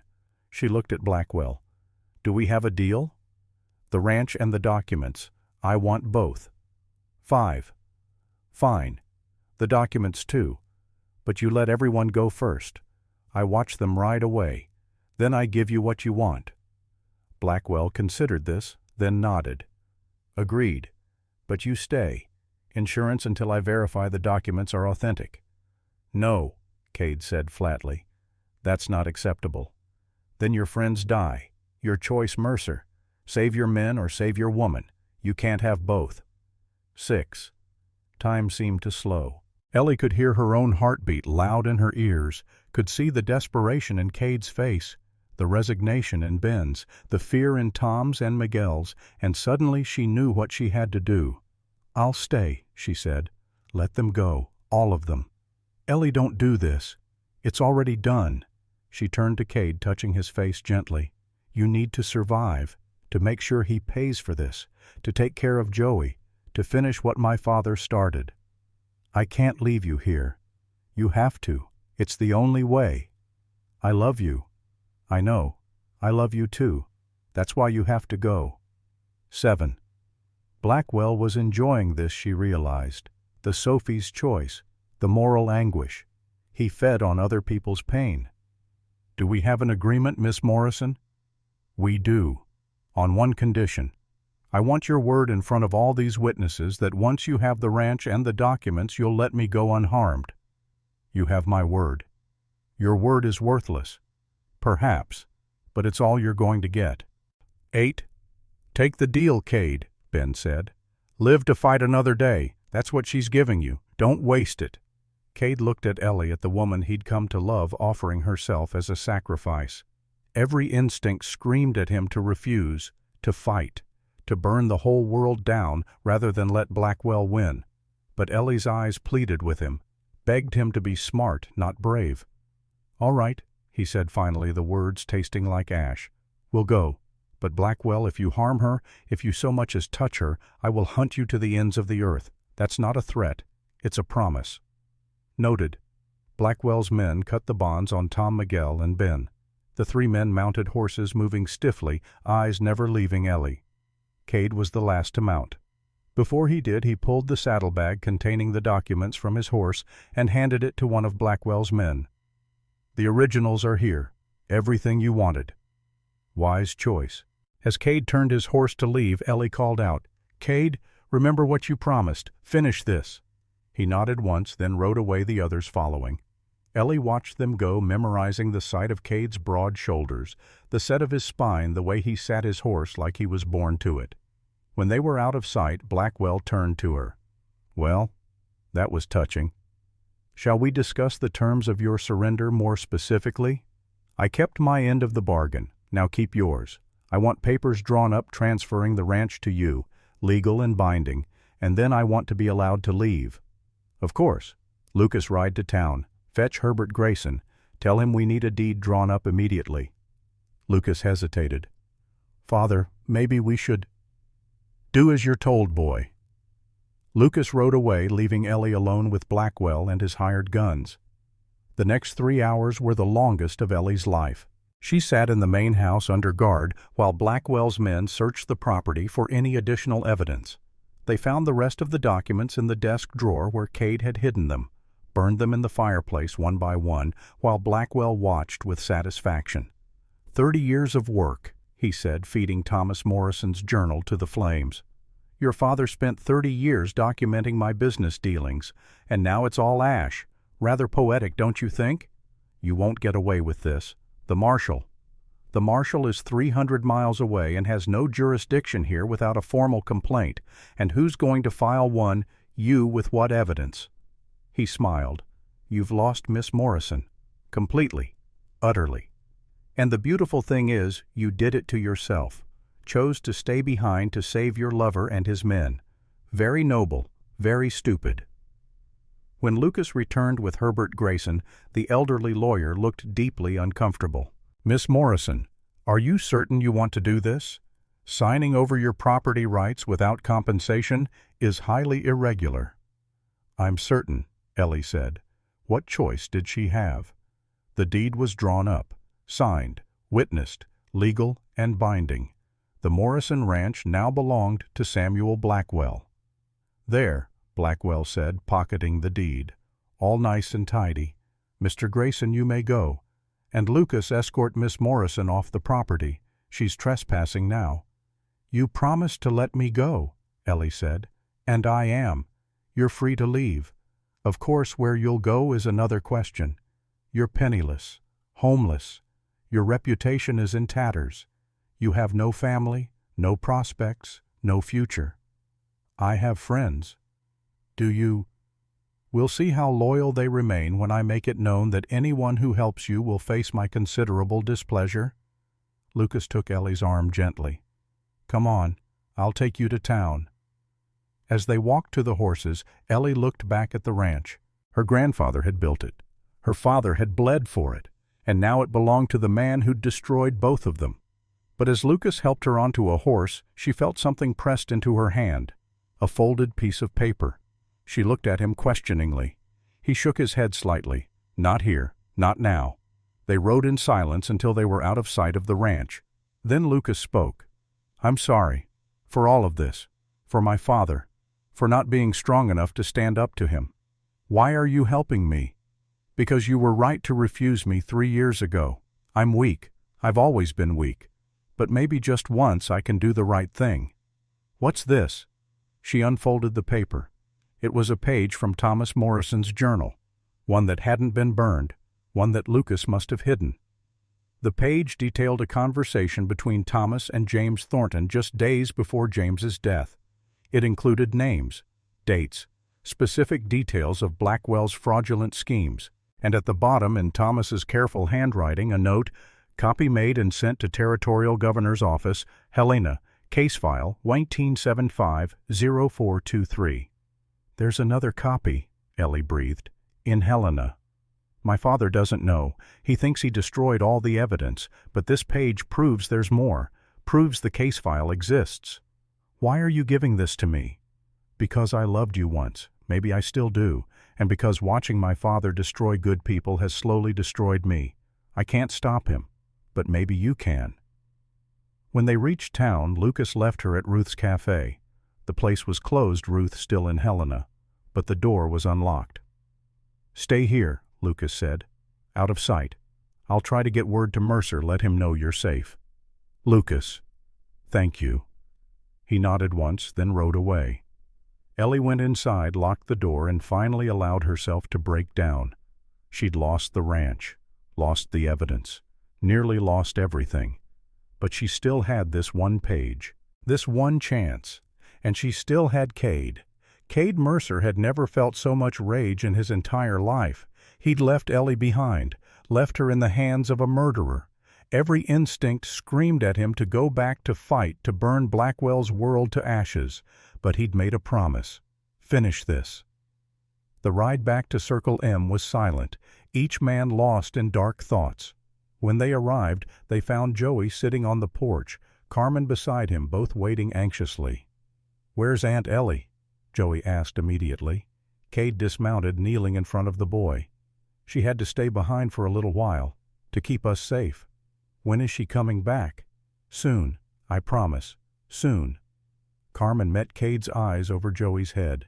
She knew what staying behind really meant, knew the danger Ellie was in. Inside, they assessed their situation. The ranch was intact, but they'd lost the evidence. The documents that could have brought Blackwell down were ash. "We still have our testimony," Tom said. "We can tell the marshal what we saw." "Without evidence, it's our word against Blackwell's," Ben replied, "and he owns half the territory. Who do you think they'll believe?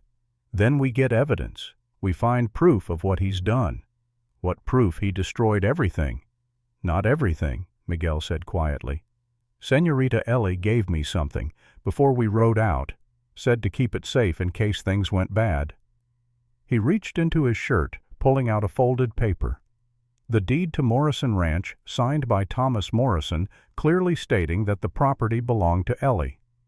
This proves she owned the ranch free and clear. Whatever deal Blackwell forced her into under duress, this shows the transaction was illegal. It wasn't much, but it was something. Over the next 2 days, Cade worked with ruthless efficiency. He rode to every family on their list, convincing them to testify. The Johnsons agreed immediately. Sarah Chin took more persuading, but eventually came around. Victor Blake, surprisingly, was the easiest. "I'm old," Victor said. "Got nothing left to lose.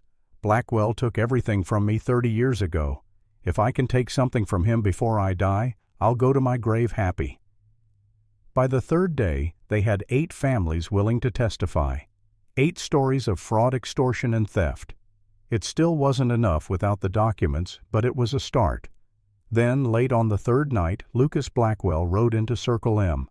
Cade had his gun drawn before Lucas even dismounted. "I'm not here to fight," Lucas said, hands raised. "I have a message from Ellie. She's safe. She's at Ruth's cafe. And you expect me to believe that. Believe what you want, but she wanted you to know she's alive and unharmed.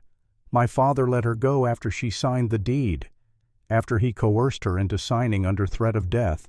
Yes, which makes the deed invalid, which my father knows, which is why he's planning to have the ranch assessed and claim Ellie owed back taxes.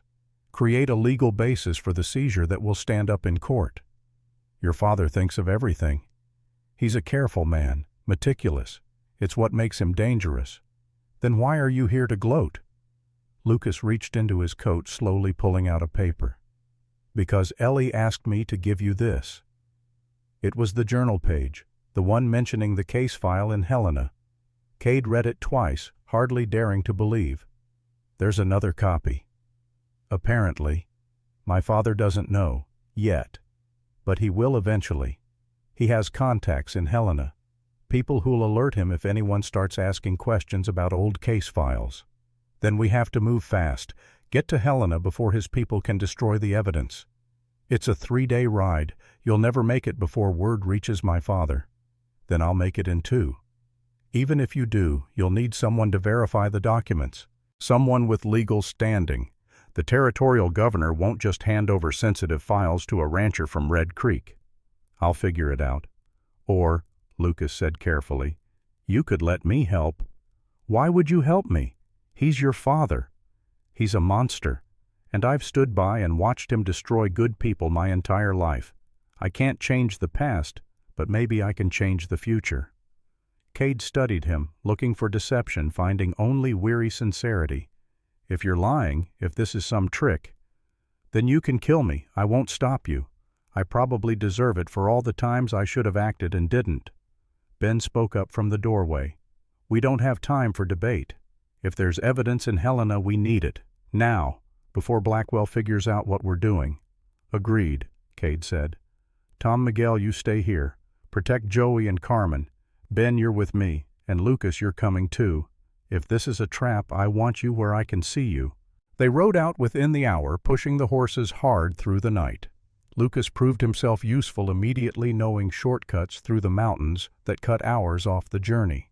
He also provided information about his father's network, who to avoid, who might be sympathetic. "There's a judge in Helena Cornelius Blackwood. He and my father hate each other. They were partners, once had a falling out over a land deal. If anyone would be willing to help bring my father down, it's him." "Will he see us?" "If I ask. He was my mother's brother before she died. He still sees me occasionally, much to my father's irritation." On the second day, as they watered the horses by a stream, Cade asked the question that had been bothering him. "Why now? You've had years to stand up to your father. What changed?" Lucas was quiet for a long time. "I saw you at the bank, when you paid Ellie's debt. The way you looked at her even then, like she was worth something, like she mattered. My father looks at people like they're tools, things to be used, and I realized I was starting to see the world the same way. And that scared you. Terrified me. I don't want to become him. I'd rather die." They reached Helena on the afternoon of the third day, exhausted and filthy, but alive. Judge Blackwood's office was in the territorial courthouse, a imposing brick building that dominated the town center. His clerk tried to turn them away, but Lucas insisted, and eventually they were ushered into the judge's chambers. Cornelius Blackwood was 70 if he was a day, with white hair, piercing blue eyes, and the bearing of a man who'd spent his life making difficult decisions. "Lucas, this is unexpected." "Uncle Cornelius, I need your help. We all do." They laid it out. Everything. Thomas Morrison's investigation, the journal entries, the fraud, the murder, and the case file that supposedly contained copies of the evidence.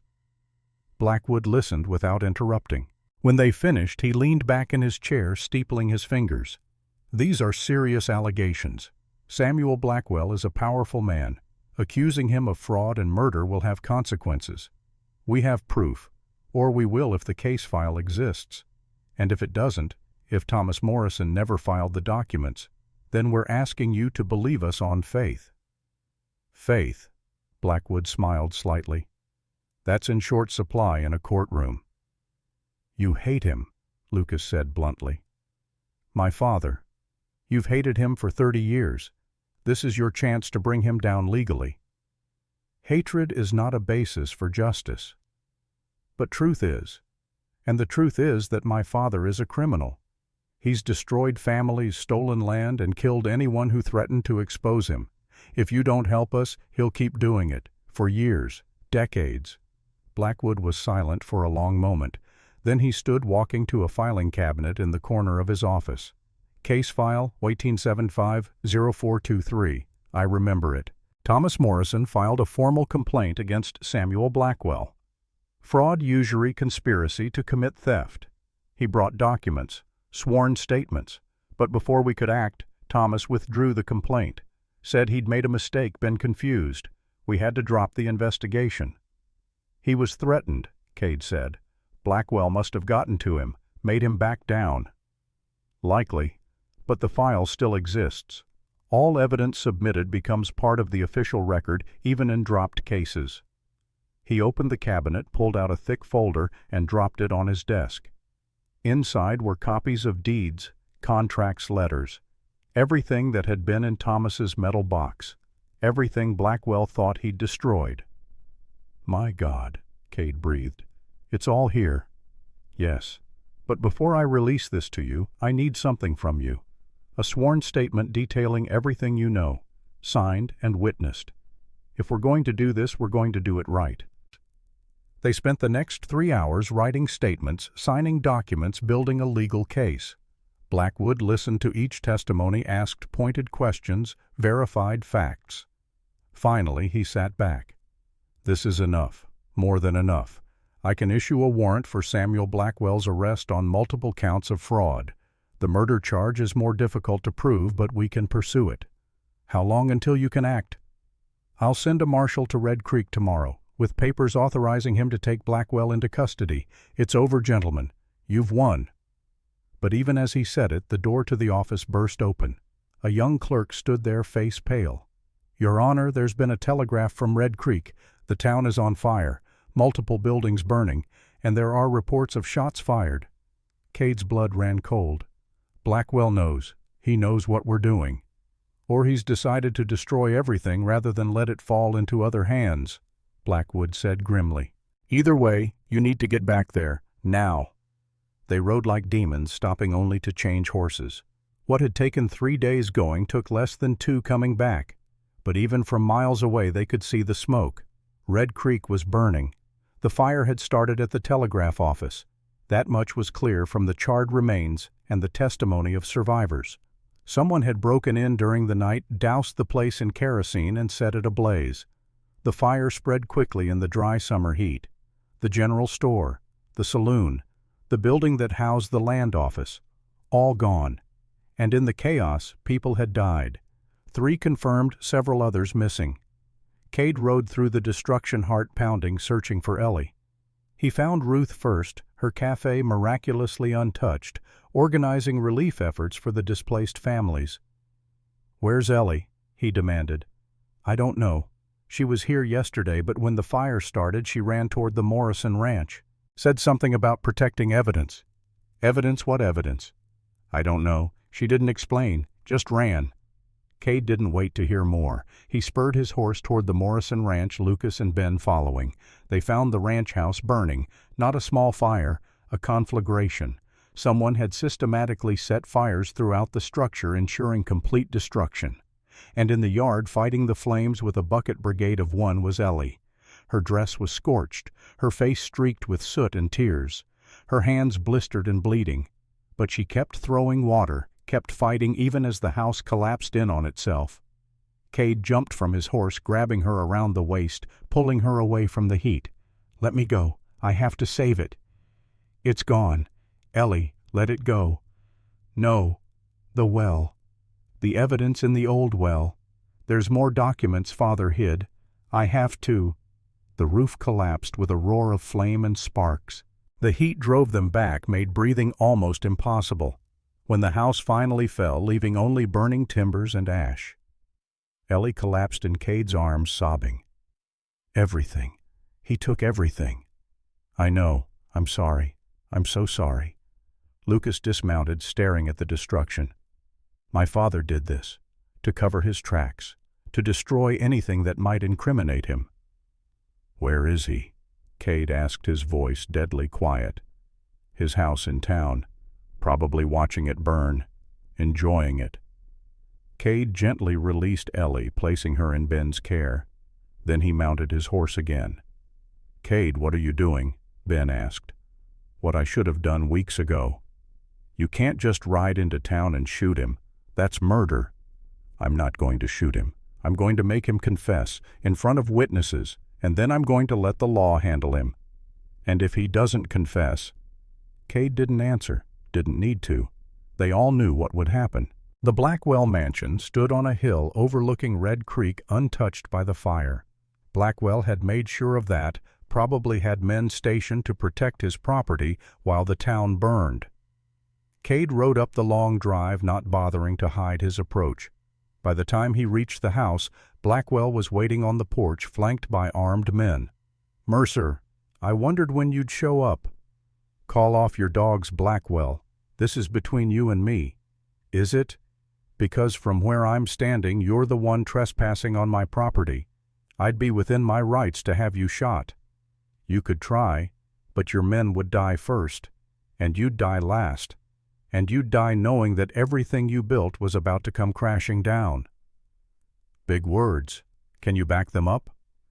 Cade pulled the documents from his saddlebag, the case file from Helena, the certified copies, the judge's warrant. "Cornelius Blackwood sends his regards, along with a warrant for your arrest on 14 counts of fraud, 8 counts of extortion, and 1 count of murder." For the first time, genuine fear crossed Blackwell's face. That case was closed. Thomas Morrison withdrew the complaint. The file still exists, complete with all the evidence he submitted, which means everything you've done, every crime you've committed is documented, officially, by the territorial government. "You're bluffing." "Am I? Why don't you send someone to Helena to check?" "Oh, wait, you can't, because you burned down the telegraph office, along with half the town, which, by the way, is arson, another charge for the list." Blackwell's men shifted uncomfortably. They'd signed on to be enforcers, not accessories to multiple murders and arson. "I'll fight this," Blackwell said. "I have the best lawyers in the territory." "You're welcome to try. But Ellie Morrison has the original deed to her ranch proving you coerced her. 8 families are willing to testify about your fraudulent loans, and Lucas here has agreed to provide testimony about your business practices." Lucas had dismounted, standing beside Cade. "It's over, Father. You've lost. You ungrateful little worm. After everything I've done for you, everything I've built, you've built an empire of suffering. I won't be part of it anymore." Blackwell lunged at his son, but Cade stepped between them. "Don't. You've done enough damage." The sound of hoofbeats announced the arrival of the territorial marshal and 4 deputies sent by Judge Blackwood to execute the warrant. Marshal Harrison was a big man, grizzled and competent, who'd seen enough in his years to not be impressed by wealth or bluster. "Samuel Blackwell, I have a warrant for your arrest. You need to come with me." "This is a mistake, a travesty. I'll have your badge for this." "You're welcome to try." "Now, are you coming peacefully, or do we do this the hard way?" Blackwell looked around, seeing his options evaporate. His men wouldn't fight a territorial marshal. His wealth couldn't buy his way out of documented evidence. His power was crumbling. "This isn't over," he said to Cade. "I'll fight this. I'll win. And when I do, I'll destroy you. Destroy everything you love." "You already tried that. It didn't work." As the marshal led Blackwell away in chains, Cade felt something he hadn't felt in years. Relief. Not joy, not triumph. Just the simple relief of a burden lifted. But the relief was short-lived. When they returned to the Morrison ranch, they found Ellie standing in the ruins holding something. A metal box blackened by fire but intact. "It was in the well," she said quietly. "Just like Father said. More documents, more evidence. He'd hidden copies of everything just in case. We don't need them anymore. We have the Helena files." "I know. But these are different. These are letters, personal letters between Blackwell and his associates, planning the murder of James Thornton, planning the frame-up of my father. It's all here." She handed Cade one of the letters. The handwriting was unmistakably Blackwell's. "Thomas Morrison knows too much. He must be dealt with. Make it look like natural causes, a heart attack. No one will question it." The date was 2 weeks before Thomas Morrison's death. "My father was murdered," Ellie said, voice breaking. "I thought he died of a broken heart, but Blackwell had him killed. Poisoned, probably." Cade pulled her into his arms. "We'll prove it. We'll add it to the charges. He'll pay for everything, Ellie. I promise." But even as he said it, he heard the commotion from town. Shouts, the sound of breaking glass. They rode back to find chaos. Blackwell's men, those who hadn't been arrested, were tearing through the town, breaking windows, threatening anyone who'd testified against their boss, revenge for his arrest. And in the middle of it all, Joey. The boy had been with Carmen at Ruth's cafe. When the violence started, he'd tried to run back to Circle M, but he'd been caught by 2 of Blackwell's men. They were holding him in front of the bank, using him as a hostage. "Let the boy go," Marshal Harrison shouted. "You're only making this worse for yourselves. We want Blackwell released now or the kid dies." Cade's hand went to his gun, but Ben grabbed his arm. Too many civilians. Too much chaos. You start shooting, innocent people die. Then what do I do? That's Ellie's nephew. If something happens to him... A shot rang out. For a terrible moment, Cade thought Joey had been hit, but the boy was fine. The shot had come from Ruth's cafe. Ruth stood in the window, rifle in hand, smoke curling from the barrel. That was a warning. Next one goes through your head. Let the boy go. Other townspeople emerged from buildings also armed. Shop owners, ranch hands, families who'd been silent out of fear, but were now finding their courage. "You're outnumbered," Ruth called out. "Outgunned and out of time. Release the child and surrender, or we will open fire." The two men looked at each other, saw the fury in the town's eyes, and made a decision. They released Joey, hands raised in surrender. The boy ran straight to Ellie, who swept him up in her arms, holding him so tight he could barely breathe. "I've got you, baby. I've got you. You're safe." As the marshal's men rounded up the last of Blackwell's gang, Cade surveyed the damaged town. Buildings burned, lives disrupted, but also people coming together, standing up, fighting back. "It's over," Ben said. "Really over." "Not quite," Cade replied. "We still have to testify at the trial, make sure the charges stick, see Blackwell convicted." "You think he'll be convicted?" "With the evidence we have, the testimony, the documented proof, he doesn't have a chance." But even as he said it, Cade felt a cold certainty that Blackwell had one more card to play. Men like that always did. The trial was set for 3 weeks after Blackwell's arrest. Plenty of time for lawyers to review evidence, for witnesses to prepare testimony, for the town to begin rebuilding. Ellie and Joey moved back into Circle M, the Morrison Ranch, now just a memory of ash and charred timbers. Cade insisted they stay in the main house. Propriety be damned. After everything they'd been through, what people thought was the least of his concerns. The first week passed in a blur of preparation.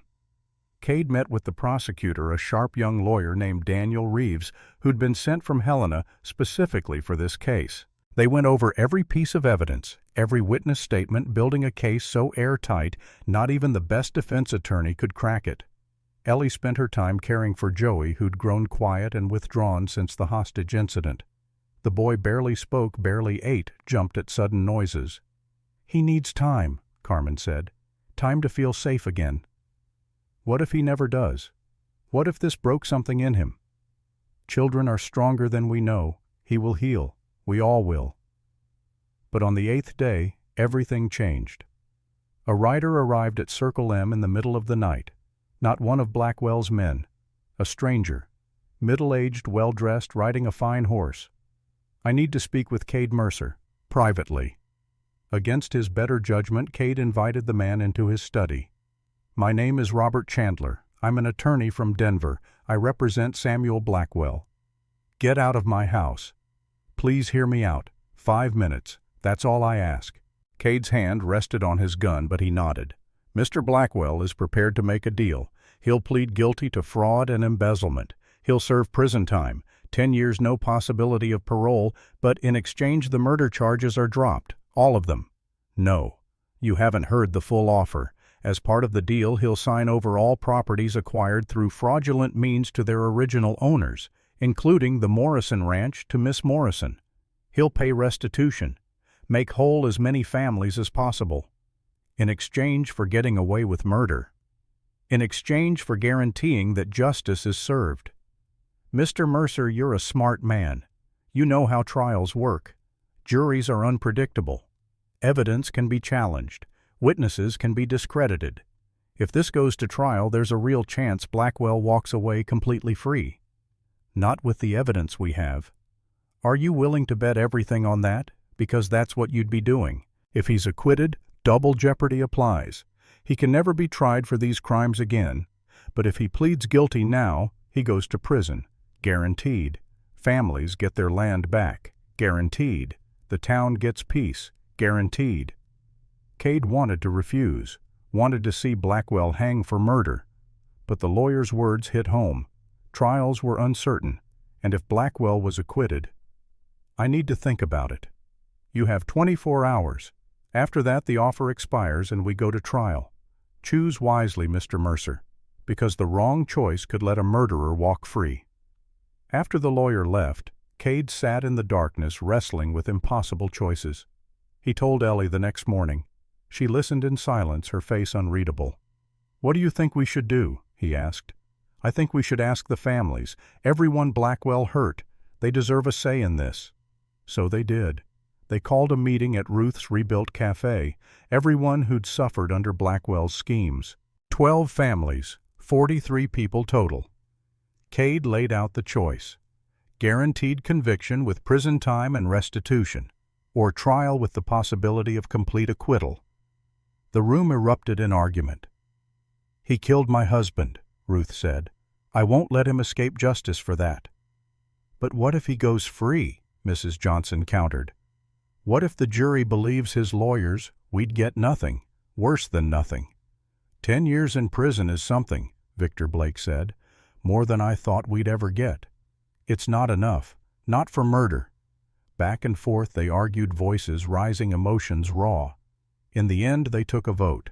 7 families voted to accept the deal. 5 voted to go to trial. "It's not unanimous," Ellie said. "Nothing ever is," Reeves, the prosecutor, replied.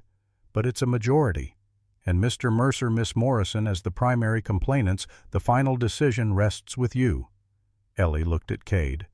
"What does your gut tell you?" "That I want to see him hang. But my gut also tells me that lawyer is right. We could lose at trial, and then Blackwell wins everything." "So we take the deal." "Do we?"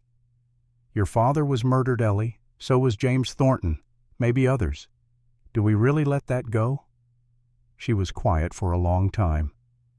"My father used to say that justice and revenge aren't the same thing, that justice is about making things right, not making people suffer. If we go to trial seeking revenge and lose, we get neither justice nor revenge.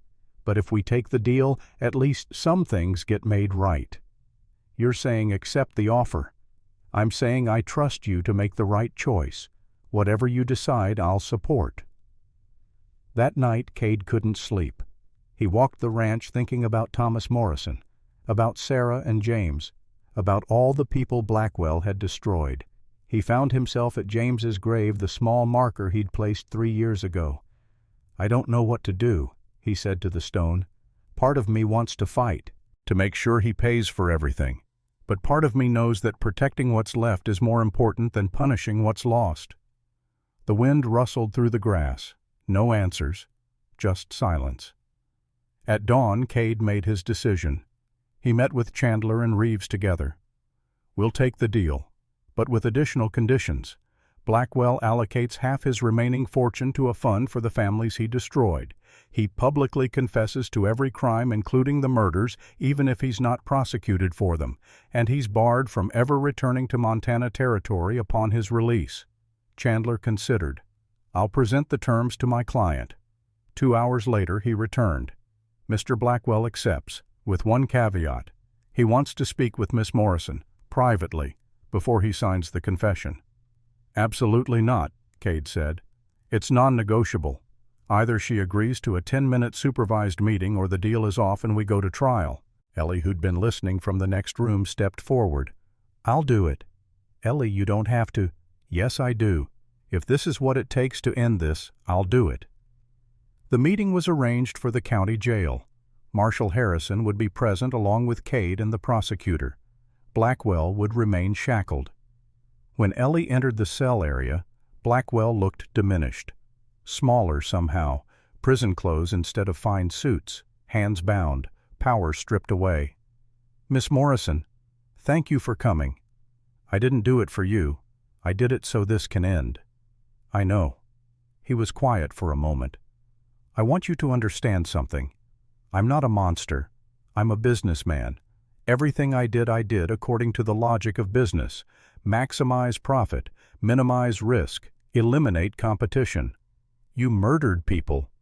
I removed obstacles. There's a difference." "No, there isn't. And that's why you're here. That's why you've lost everything." Blackwell's face hardened. "I haven't lost everything. I'm alive. I'll serve my time and be released. I have money hidden where no one will find it. And when I get out, I'll rebuild. In 10 years, you'll be an old man, broken, forgotten. The empire you built will belong to others. Your name will be synonymous with fraud and murder. That's your legacy. And yours? The daughter of a man I destroyed. Living on charity from a former criminal, raising a traumatized child. That's better.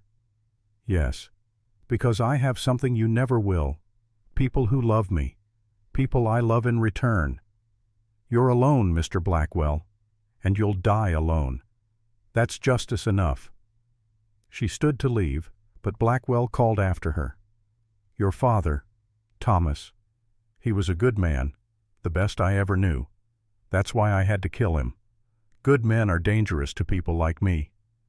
The confession hung in the air, recorded by the court stenographer, witnessed by 4 people. Thank you for that, Ellie said softly, for finally telling the truth. She walked out head high and never looked back. 2 days later, Samuel Blackwell stood before Judge Blackwood and formally pleaded guilty to 14 counts of fraud, 8 counts of extortion and conspiracy to commit murder.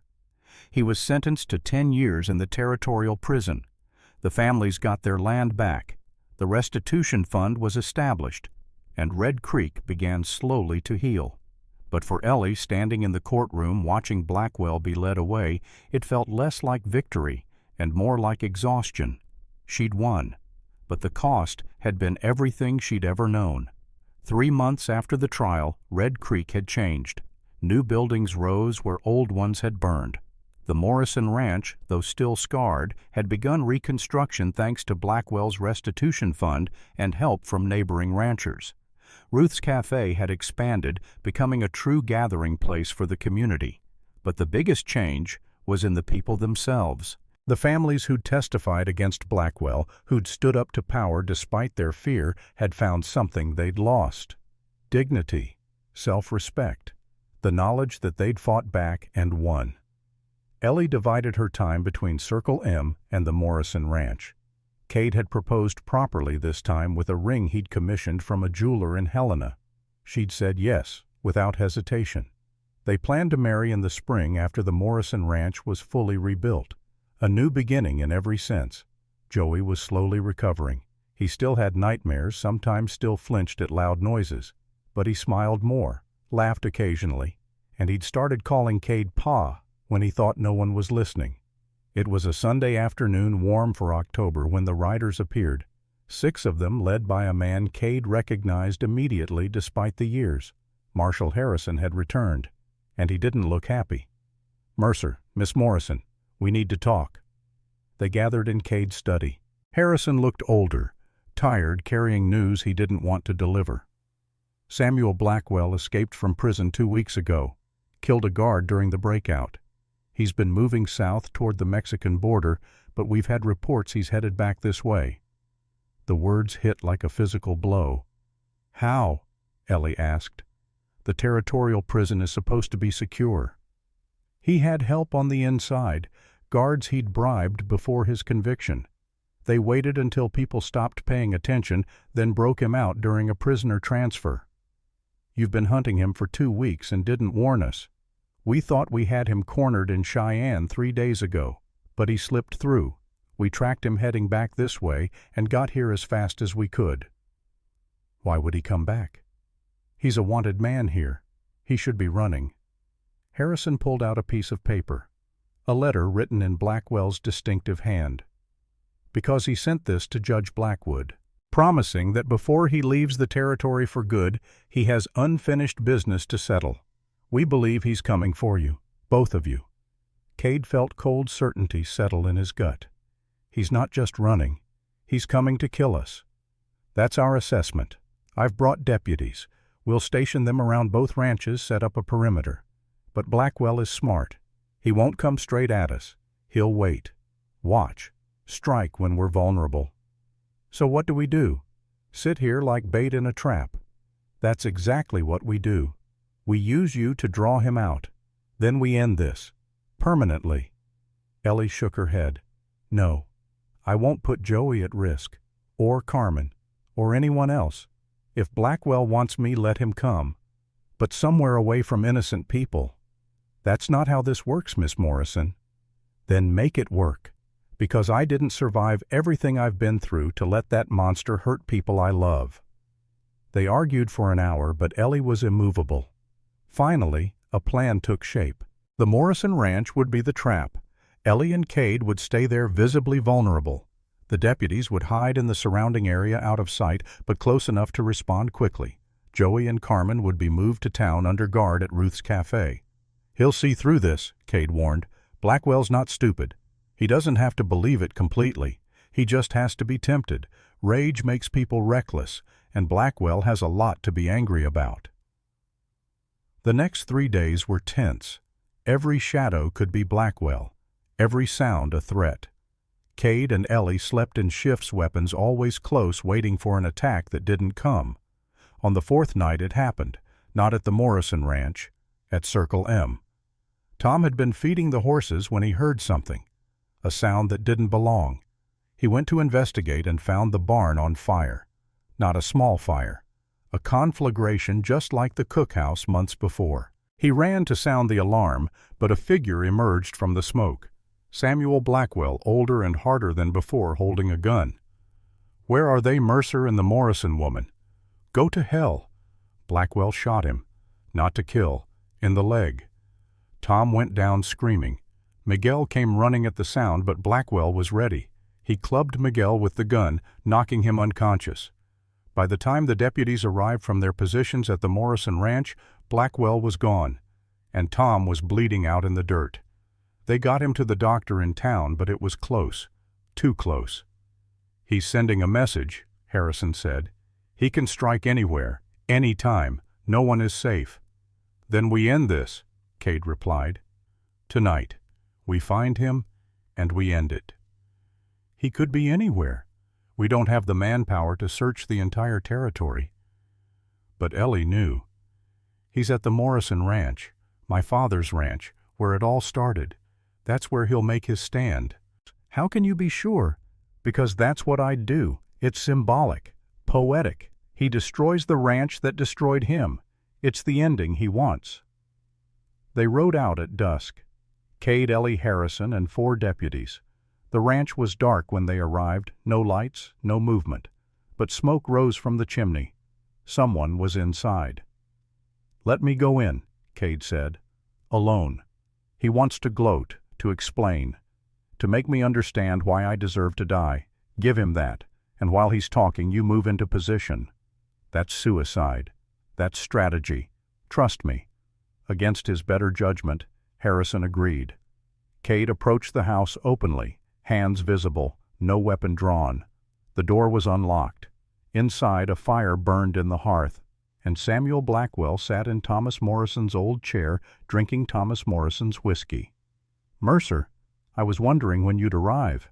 You attacked my ranch, hurt my men. You got my attention." "Good. That was the point." Blackwell poured a second glass of whiskey, offering it to Cade. "Drink, for old times." "We've never had old times." "No, but we will. In the next few minutes before I kill you, we'll have a moment of perfect understanding. Predator and prey, seeing each other clearly." "I'm not prey. Everyone is prey to someone. Your mistake was thinking you were a hunter." Blackwell sipped his whiskey. "Do you know what I realized in prison? That I'd wasted my life on the wrong pursuits. Money, power. These things are ephemeral. But revenge is forever. You're insane. I'm free, of conscience, of doubt, of the burden of pretending to be civilized. I escaped prison because I decided I would. I've stayed free because I'm willing to do what you won't.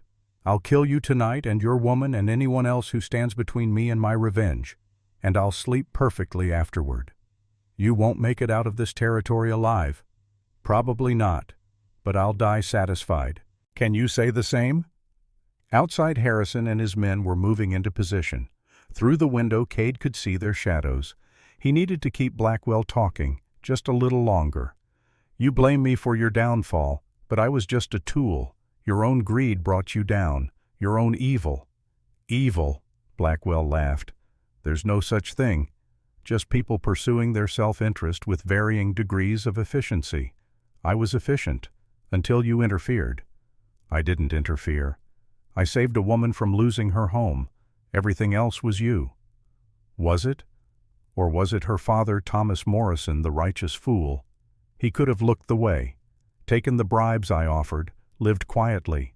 Instead, he documented everything, created evidence, forced me to act, forced you to murder him, to eliminate a threat, basic survival instinct. A board creaked upstairs. Blackwell's eyes flicked to the ceiling. Your deputies aren't as quiet as they think. How many 6'8"? Does it matter? Not really. I have enough dynamite planted around this house to kill everyone in it, including you, including me. We all die tonight, Mercer. The only question is whether it's fast or slow. Cade's blood ran cold. You're bluffing. Am I? Blackwell pulled a detonator from his pocket, a simple device wired to charges hidden throughout the house. I spent 2 weeks preparing this, stealing explosives from the mine outside Butte, wiring it all together, making sure it would work. If you blow this house, you die too. I know. I told you. I've accepted death. Have you? Upstairs, the deputies were moving into position, unaware of the danger. Outside, Ellie waited with Harrison, not knowing the house was rigged to explode. Cade had seconds to make a choice: fight and risk everyone dying, or surrender and buy time. He chose option 3. He lunged, not at Blackwell, at the detonator. They crashed together, fighting for control of the device. Blackwell was older, but desperate. Cade was stronger, but trying not to trigger the explosives. The detonator fell skittering across the floor. Both men dove for it. Blackwell got there first. Goodbye, Mercer. He pressed the trigger. Nothing happened. Blackwell pressed it again. Still nothing. What? The door burst open. Ellie stood there holding a handful of wires. Looking for these, found them in the root cellar. Cut every connection I could find. Blackwell's face went from confusion to rage. He reached for his gun, but Cade was faster. One punch perfectly placed and Blackwell went down. Harrison and his deputies flooded the house, securing the prisoner. How did you know? Cade asked Ellie. I didn't, but I remembered that when I was a child my father showed me how he'd wired the house for electricity. Said every Morrison should know where the wires ran in case of emergency. Figured if Blackwell had planted explosives, he'd use the same conduits, so I cut them all. You could have been killed. So could you. We're even. As they led Blackwell away again in chains, he looked at Ellie with something like respect. You're your father's daughter. Thomas would be proud. I know. This time there would be no prison. Blackwell had murdered a guard during his escape, had attempted to kill law enforcement officers. The territorial governor issued a statement that Blackwell would be tried for capital murder, and this time there would be no deals. The execution took place on a cold December morning 2 months after Blackwell's recapture. Cade didn't attend. Neither did Ellie. They'd seen enough of Samuel Blackwell to last a lifetime. Instead, they spent that morning at the Morrison Ranch watching the new house take shape. The foundation had been laid in November. By spring, it would be ready to live in. It'll be bigger than the old one, Ellie said, standing beside Cade as workers hammered and sawed. 2 stories, 4 bedrooms, a proper kitchen for Carmen. And a study for you, Cade added. You'll need a place to keep your father's journals, the ones that didn't burn. She leaned against him, and he wrapped an arm around her shoulders. 3 months of rebuilding, 3 months of healing, 3 months of learning to live again. Joey came running from the barn, Dusty following behind him like an oversized puppy. The boy was laughing, really laughing for the first time since the hostage incident. Pa, Aunt Ellie, Ben says I can help with the new fence line tomorrow. Pa, the word no longer hesitant, no longer whispered, just natural. If your schoolwork is done, Cade replied. It is Miss Ruth checked it this morning. Ruth had taken over teaching the children of Red Creek after the old schoolhouse burned. Her cafe had become a gathering place for learning as well as eating. The town was rebuilding in more ways than one. That evening, as the sun set over the western mountains, Cade and Ellie sat on the porch of the main house at Circle M. In 3 days, they would marry. A small ceremony at the new church. Just family and friends. "Nervous?" Cade asked. "About marrying you, no." Ellie smiled. "About everything else a little." "Everything else? Being a wife, being a mother to Joey, rebuilding the ranch, living up to my father's legacy." Cade took her hand. "You're already all of those things. The wedding just makes it official." "And you? Are you nervous?" He was quiet for a moment. "I'm terrified. Of losing you. Of losing Joey. Of losing everything again. Then we'll be terrified together, and we'll live anyway."